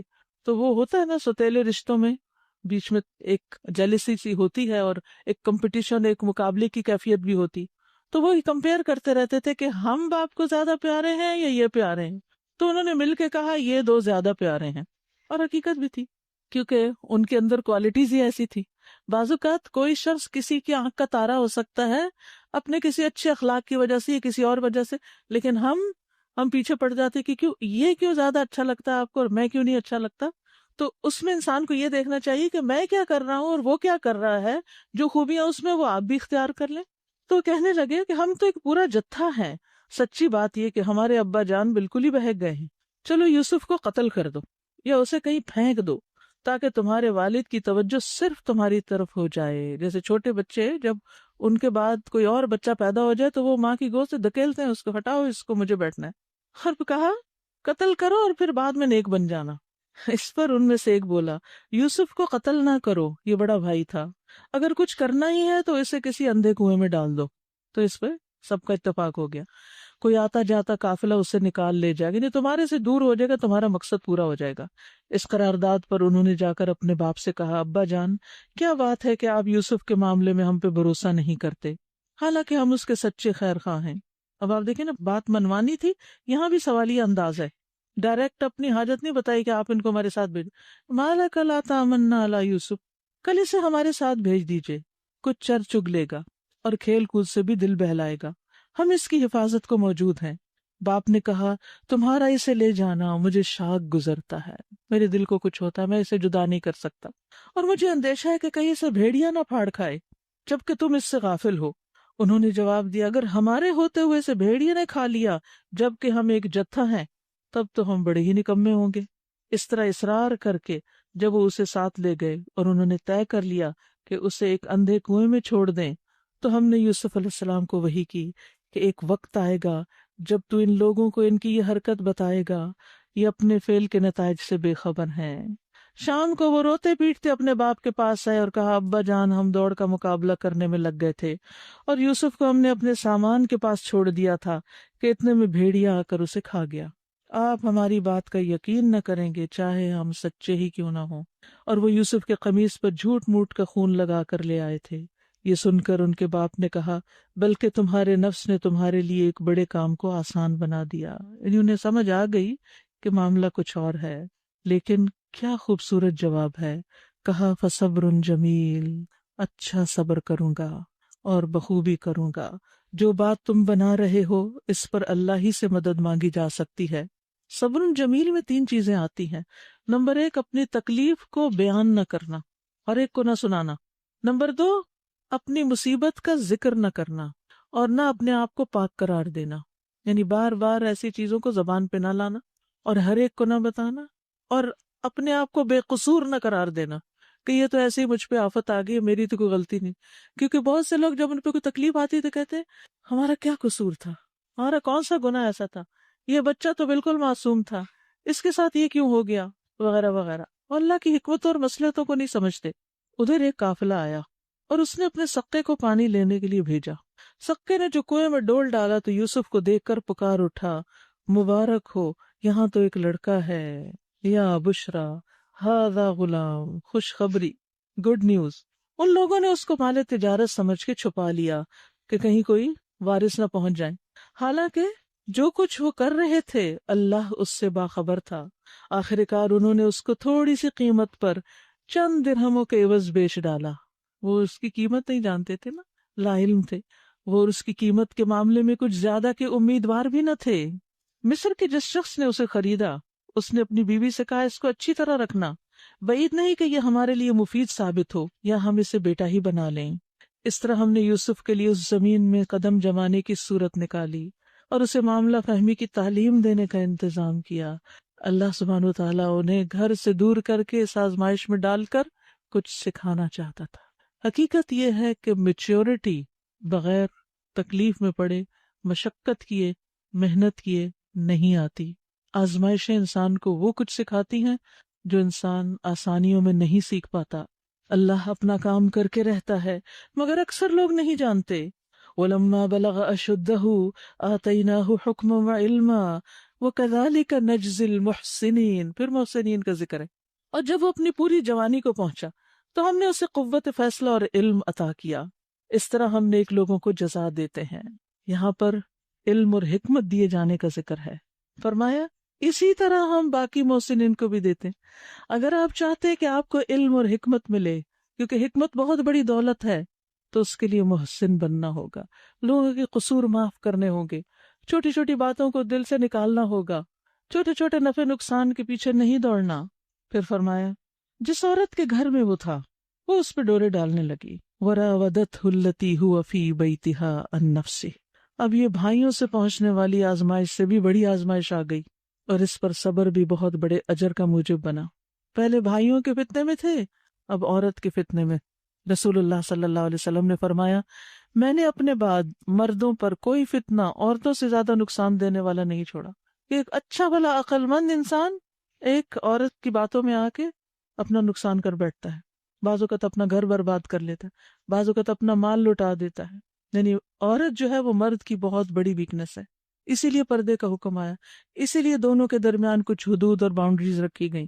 رسول اللہ صلی اللہ علیہ وسلم نے فرمایا بے شک عورت شیطان کی شکل میں سامنے آتی، یعنی مرد کے، اور شیطانی صورت میں پیٹ پھیرتی ہے، یعنی اس کے اندر ایک اٹریکشن پیدا ہوتی ہے۔ بس جب تم میں سے کوئی کسی عورت کو دیکھے تو اپنی بیوی کے پاس آ جائے، بلا شبہ یہ چیز اس کی خواہش کو ہٹا دے گی، اس عورت کا خیال دل سے نکل جائے گا جو اس کے دل میں پیدا ہوئی۔ تو اس بات کو عورتوں کو بھی سمجھنا چاہیے اور ہسبینڈ کی جائز خواہش کا احترام کرنا چاہیے، کیونکہ اس چیز سے دوری ان کے لیے غلط راہوں پر نکلنے کا راستہ کھول دیتی ہے۔ تو وہ عورت یوسف علیہ السلام کو بہکانے لگی اور ایک روز دروازے بند کر کے بولی آ جا۔ یوسف علیہ السلام نے کہا اللہ کی پناہ، میرے رب نے تو مجھے اچھی منزلت بخشی اور میں یہ کام کروں؟ ایسے ظالم کبھی فلاح نہیں پایا کرتے۔ یہ تھی حکمت جو اللہ نے ان کو عطا کی تھی کہ وہ فوراً پہچان گئے کہ یہ بظاہر بڑی اٹریکٹیو دعوت ہے، لیکن یہ تو بہت ہی خطرناک کام ہے کہ جس شخص نے مجھے اپنے گھر میں ٹھکانہ دیا میں اسی کے گھر والوں سے خیانت کروں۔ وہ اس کی طرف بڑھی اور یوسف بھی اس کی طرف بڑھتے، اگر اپنے رب کی برہان نہ دیکھ لیتے۔ ایسا ہوا تاکہ ہم اس سے بدی اور بے حیائی کو دور کر دیں۔ در حقیقت وہ ہمارے چنے ہوئے بندوں میں سے تھا، اللہ نے ان کو یہاں سے بھی محفوظ رکھا، بچا لیا۔ تو اس میں بھی آپ دیکھیں انہ من عبادنا المخلصین، وہ ہمارے چنے ہوئے مخلص بندوں میں سے تھا۔ اس سے کیا پتہ چلتا ہے کہ جو اللہ کے مخلص بندے ہوتے ہیں، چنے ہوئے بندے ہوتے ہیں، اللہ تعالیٰ ان سے شیطان کے غلبے کو دور کرتے ہیں، ان کی مدد کرتے ہیں۔ شیطان نے جب کہا تھا نا کہ میں ان کے لیے خوب دنیا میں رونقیں پیدا کروں گا اور زینتیں، اور ان کو مزین کر کے دکھاؤں گا، ان سب کو بہکاؤں گا، اور پھر خود ہی کہنے لگا الا عبادک منہم المخلصین، تیرے جو چنے ہوئے بندے وہ میرے پھیر میں نہیں آئیں گے، وہ شیطان کے دھوکے میں نہیں آتے۔ آخرکار یوسف اور وہ آگے پیچھے دروازے کی طرف بھاگے، اور اس نے پیچھے سے یوسف کا قمیص کھینچ کے پھاڑ دیا۔ دروازے پر دونوں نے اس کے شوہر کو موجود پایا۔ اسے دیکھتے ہی عورت کہنے لگی کیا سزا ہے اس شخص کی جو تیری گھر والی پہ نیت خراب کرے؟ یہ ہے وہ محبت جو اتنی جلدی ختم بھی ہو جاتی ہے اور کسی قسم کی اس میں قربانی نہیں۔ الٹا الزام لگا دیا یوسف علیہ السلام پر۔ اس کے سوا اور کیا سزا ہو سکتی ہے کہ وہ قید کیا جائے یا اسے سخت عذاب دیا جائے؟ یوسف علیہ السلام نے کہا یہی مجھے پھانسنے کی کوشش کر رہی تھی۔ اس عورت کے اپنے کنبے والوں میں سے ایک شخص نے کرینے کی شہادت پیش کی کہ اگر یوسف کا قمیص آگے سے پھٹا ہو تو عورت سچی ہے اور یہ جھوٹا، اور اگر اس کا قمیص پیچھے سے پھٹا ہو تو عورت جھوٹی ہے اور یہ سچا۔ جب شوہر نے دیکھا کہ یوسف کا قمیص پیچھے سے پھٹا ہے تو اس نے کہا یہ تم عورتوں کی چالاکیاں ہیں، واقعی بڑے غضب کی ہوتی ہیں تمہاری چالیں۔ یوسف اس معاملے سے درگزر کر، اور اے عورت اپنے قصور کی معافی مانگ، تو ہی اصل میں خطا کار تھی۔ اور کس طرح اللہ سبحانہ وتعالیٰ نے یوسف علیہ السلام کی صداقت اور ان کی عفت اور پاکیزگی کی انہی کے گھر والوں سے گواہی ثبت کرا دی۔ لیکن یہ کیسے ہوا؟ جب یوسف علیہ السلام اس فتنے سے بھاگے تھے، وَاسْتَبَقَ الْبَابَ، وہ عورت یوسف علیہ السلام سے برا کام کروانا چاہ رہی تھی تو یوسف علیہ السلام اس کے ہاتھ نہیں آئے، وہ اٹھ کے دروازے کی طرف بھاگے۔ جب وہ بھاگنے لگے تو یہ عورت بھی پیچھے بھاگی اور پیچھے سے اس کو کھینچا، اسی لیے کرتا پیچھے سے پٹا تھا۔ تو اس سے یہ پتہ چلتا ہے کہ اگر انسان یہ چاہتا ہے کہ اللہ تعالیٰ اس کو فتنے سے بچائے تو پھر انسان کو چاہیے کہ جہاں فتنے اور اللہ کی نافرمانی کے کام ہو وہ بھی تو وہاں سے جائے، یعنی کہ آپ خود فتنے والے جگہوں پر جائیں اور پھر اللہ سے کہ اللہ مجھے یہاں سے بچا لے۔ یوسف علیہ السلام تو بھاگے تھے وہاں سے تو اللہ نے ان کو بچا لیا کیونکہ وہ اس شر سے نکلنا چاہتے تھے۔ رسول اللہ صلی اللہ علیہ وسلم نے فرمایا عنقریب ایسے فتنے رونما ہوں گے کہ ان میں بیٹھ رہنے والا کھڑے ہونے والے سے بہتر ہوگا، کھڑا ہونے والا چلنے والے سے بہتر ہوگا، چلنے والا دوڑنے والے سے بہتر ہوگا۔ جو شخص ان فتنوں کی طرف نظر اٹھا کے دیکھے گا وہ اسے اپنی لپیٹ میں لے لیں گے۔ ایسے حالات میں جس کو کوئی بھی جائے پناہ یا تحفظ کی جگہ مل جائے وہ اس میں چلا جائے، خود کو فتنوں کے لیے پیش نہیں کرنا چاہیے۔ نبی صلی اللہ علیہ وسلم نے فرمایا کسی مومن کے لیے جائز نہیں کہ اپنے آپ کو ذلیل کرے۔ صحابہ نے پوچھا کہ ذلیل کرنے کا کیا مطلب ہے اپنے آپ کو؟ آپ نے فرمایا اپنے آپ کو ایسی آزمائشوں کے لیے پیش کرے جن کی وہ طاقت نہیں رکھتا، یعنی ایسی جگہ جائے، ایسا کام کرے کہ جس میں اپنے آپ کو بچانا مشکل ہو۔ وقال نسوة في المدينة امرأة العزيز تراود فتاها عن نفسه، شہر کی عورتیں آپس میں چرچا کرنے لگیں کہ عزیز کی بیوی اپنے نوجوان غلام کے پیچھے پڑی ہوئی ہے، محبت نے اس کو بے قابو کر رکھا ہے، ہمارے نزدیک تو وہ سری غلطی کر رہی ہے۔ اس نے جو ان کی یہ مکارانہ باتیں سنی تو ان کو بلاوا بھیج دیا اور ان کے لیے ایک تکیہ دار مجلس آراستہ کی، پارٹی پہ سب کو انوائٹ کر لیا اور ضیافت میں ہر ایک کے آگے ایک ایک چھری رکھ دی۔ پھر عین اس وقت جب کہ وہ پھل کاٹ کاٹ کے کھا رہی تھی اس نے یوسف کو اشارہ کیا کہ ان کے سامنے آ جا۔ جب ان عورتوں کی نگاہ اس پر پڑی تو دنگ رہ گئیں اور اپنے ہاتھ کاٹ بیٹھی، پھل کاٹنے کے بجائے ہاتھ کاٹ لیے اور بے ساختہ پکار اٹھی ہاشا للہ، یہ شخص انسان نہیں ہے، یہ تو کوئی بزرگ فرشتہ ہے۔ عزیز کی بیوی نے کہا دیکھ لیا، یہ ہے وہ شخص جس کے معاملے میں تم مجھ پہ باتیں بنا رہی تھی، بے شک میں نے اسے رجھانے کی کوشش کی تھی مگر یہ بچ نکلا۔ خود اپنے منہ سے ان کی صفائی پیش کر رہی۔ اللہ کی شان ہے نا، اللہ کیسے دفاع کرتا ہے، کیونکہ پیغمبروں کے دامن عصمت و عفت پر وہ کوئی حرف نہیں آنے دیتا، ان کی امانت، صداقت اور شرافت پر۔ پھر کہنے لگی اگر یہ میرا کہنا نہ مانے گا تو قید کر دیا جائے گا اور بہت ذلیل و خوار ہوگا۔ یوسف علیہ السلام نے کہا اے میرے رب، قید مجھے منظور ہے بنسبت اس کے کہ میں وہ کام کروں جو یہ لوگ مجھ سے چاہتے ہیں، اور اگر تو نے ان کی چالوں کو مجھ سے دفع نہ کیا تو میں ان کے دام میں پھنس جاؤں گا اور جاہلوں میں شمار ہو کر رہوں گا۔ یہاں پر آپ دیکھیے کہ کس طرح یوسف علیہ السلام آخرت کی تکلیف کے مقابلے میں دنیا کی تکلیف کو ترجیح دیتے ہیں کہ اس فتنے میں پڑھ کے تو میری آخرت ضائع ہو جائے گی، تو اس سے بہتر میں قید میں چلا جاؤں، اس سے تو بچوں گا۔ کس چیز سے بچ رہے ہیں؟ وہ تو بڑی عیش و عشرت کی مجلسیں تھی جس میں ایک عورت نہیں، ساری عورتیں ان پہ فدا ہیں۔ تو آپ دیکھیں کہ ایسے مرد کو جس کے اتنے فینز ہوں، اتنی عورتیں اس کے پیچھے لگی ہوئی ہوں، وہ کہے میں جیل میں جاتا ہوں، وہ تو کبھی نہیں کہے گا۔ لیکن یوسف علیہ السلام کیوں کہہ رہے ہیں کہ جیل میں جانا مجھے زیادہ پسند ہے بنسبت اس کے کہ میں اس فتنے میں پڑوں؟ کیونکہ ان کو پتا تھا یہ زندگی آخرت کے اعتبار سے نقصان دہ زندگی ہے۔ اور پھر آپ دیکھیے کہ وہ کہتے ہیں کہ اکم من الجاہلین۔ اب دیکھیے جہاں جہاں جاہلین کا لفظ استعمال ہوتا ہے نا، اور پیغمبروں کے کانٹیکس میں بھی، تو اس کا مطلب کیا ہے کہ جو علم اور نور اور ہدایت اور حکمت تو نے مجھے بخشی، اگر میں اس کے اپوزٹ کام کرتا ہوں تو ایسا ہی ہے جیسے میں ایک جاہل انسان ہوں۔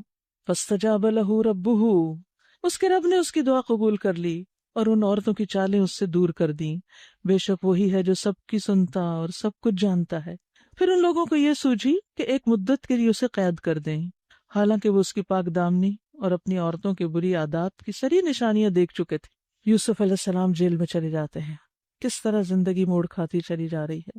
قید خانے میں 2 غلام اور بھی ہیں جو ان کے ساتھ داخل ہوئے۔ تو ہوتا نا ایک اکٹھے جب لوگ داخل ہوتے ہیں تو نئے نئے وہ آپس میں پھر ان کی دوستی ذرا جلدی ہو جاتی ہے۔ ایک روز ان میں سے ایک نے کہا، یعنی یوسف علیہ السلام سے کہا، میں نے خواب میں دیکھا کہ میں شراب کشید کر رہا ہوں۔ دوسرے نے کہا، میں نے دیکھا میرے سر پہ روٹیاں رکھی اور پرندے انہیں کھا رہے ہیں۔ دونوں نے کہا، ہمیں اس کی تعبیر بتائیے، ہم دیکھتے ہیں کہ آپ ایک نیک آدمی ہیں، انا نراک من المحسنین، ان کے اخلاق کی وجہ سے۔ یوسف علیہ السلام نے کہا، یہاں جو کھانا تمہیں ملا کرتا ہے اس کے آنے سے پہلے میں تمہیں ان خوابوں کی تعبیر بتا دوں گا۔ یہ علم ان علوم میں سے ہے جو میرے رب نے مجھے عطا کی ہیں۔ اپنی بڑائی ظاہر نہیں کرتے، اللہ کی نعمت قرار دیتے اس علم اور حکمت کو۔ واقعہ یہ ہے کہ میں نے ان لوگوں کا طریقہ چھوڑ کر جو اللہ پر ایمان نہیں لاتے اور آخرت کا انکار کرتے ہیں، اپنے بزرگوں ابراہیم، اسحاق اور یعقوب علیہ السلام کا طریقہ اختیار کیا ہے۔ ہمارا یہ کام نہیں کہ اللہ کے ساتھ کسی کو شریک ٹھہرائیں، در حقیقت یہ اللہ کا فضل ہے ہم پر اور تمام انسانوں پر، مگر اکثر لوگ شکر ادا نہیں کرتے۔ اے زندہ کے ساتھیو، تم خود ہی سوچو کہ بہت سے متفرق رب بہتر ہیں یا وہ ایک اللہ جو سب پر غالب ہے؟ اس کو چھوڑ کر تم جن کی بندگی کر رہے ہو وہ اس کے سوا کچھ نہیں کہ بس چند نام ہیں جو تم نے اور تمہارے آباء و اجداد نے رکھ لیے۔ اللہ نے ان کے لیے کوئی سند نازل نہیں کی، حکم تو صرف اللہ ہی کا ہے۔ اس نے حکم دیا کہ اس کے سوا کسی کی عبادت نہ کرو، یہی صحیح درست دین ہے، مگر اکثر لوگ جانتے نہیں۔ اے قید خانے کے ساتھیو، تمہارے خواب کی تعبیر یہ ہے کہ تم میں سے ایک تو اپنے رب یعنی شاہ مصر کو شراب پلائے گا، رہا دوسرا تو اسے سولی پہ چڑھایا جائے گا اور پرندے اس کا سر نوچ نوچ کے کھائیں گے۔ فیصلہ ہو گیا اس بات کا جو تم پوچھ رہے تھے۔ یہاں آپ دیکھیے کہ وہ لوگ تعبیر پوچھنے آئے ہیں اور ہمدن گوش ہیں، توجہ سے بات سن رہے ہیں۔ اس وقت یوسف علیہ السلام ان کو تبلیغ کرتے ہیں اور توحید کی دعوت دیتے ہیں۔ قید خانے میں ہوتے ہوئے اپنے مقصد کو نہیں بھولتے، لیکن ایسا نہیں کہ وہ کہیں اب تو میں فارغ ہوں، ہر وقت لوگوں کے پیچھے پڑا رہوں، نہیں، اس وقت تبلیغ کرتے جب لوگ سننے کے لیے تیار ہیں۔ ہماری تبلیغ کیوں بے اثر ہوتی ہے؟ کیونکہ ہم اس وقت بولنا شروع کر دیتے ہیں جب لوگ سننا نہیں چاہتے۔ یہ بہت بڑی غلطی ہوتی ہے جس کی وجہ سے اکثر لوگ نقصان اٹھاتے ہیں۔ پھر ان میں سے جس کے متعلق خیال تھا کہ وہ رہا ہو جائے گا، اس سے یوسف علیہ السلام نے کہا کہ اپنے رب شاہ مصر سے میرا ذکر کرنا، مگر شیطان نے اسے ایسا غفلت میں ڈالا کہ وہ اپنے رب یعنی شاہ مصر سے اس کا ذکر کرنا بھول گیا، اور یوسف علیہ السلام یوں کئی سال قید خانے میں پڑے رہے۔ ایک روز بادشاہ نے کہا، میں نے خواب میں دیکھا ہے کہ 7 موٹی گائیں ہیں جن کو 7 دبلی گائیں کھا رہی ہے، اناج کی 7 بالیں ہری ہیں اور دوسری 7 سوکھی۔ اے اہل دربار، مجھے اس خواب کی تعبیر بتاؤ اگر تم خوابوں کا مطلب سمجھتے ہو۔ لوگوں نے کہا، یہ تو پریشان خوابوں کی باتیں ہیں اور ہم اس طرح کے خوابوں کا مطلب نہیں جانتے۔ ان 2 قیدیوں میں سے جو شخص بچ گیا تھا اور اسے ایک مدت دراز کے بعد اب بات یاد آئی، اس نے کہا، میں آپ کو اس کی تعویل بتاتا ہوں، مجھے ذرا قید خانے میں یوسف کے پاس بھیجو۔ اس نے جا کر یوسف سے کہا علیہ السلام، اے سراپا راستی، ایھا الصدیق، پیغمبر صدیق ہوتے ہیں نہایت سچے، مجھے اس خواب کا مطلب بتا دو کہ 7 موٹی گائیں ہیں جن کو 7 دبلی گائیں کھا رہی ہیں، 7 بالیں ہری ہیں 7 سوکھی، شاید کہ میں ان لوگوں کے پاس واپس جاؤں اور شاید کہ وہ جان لیں۔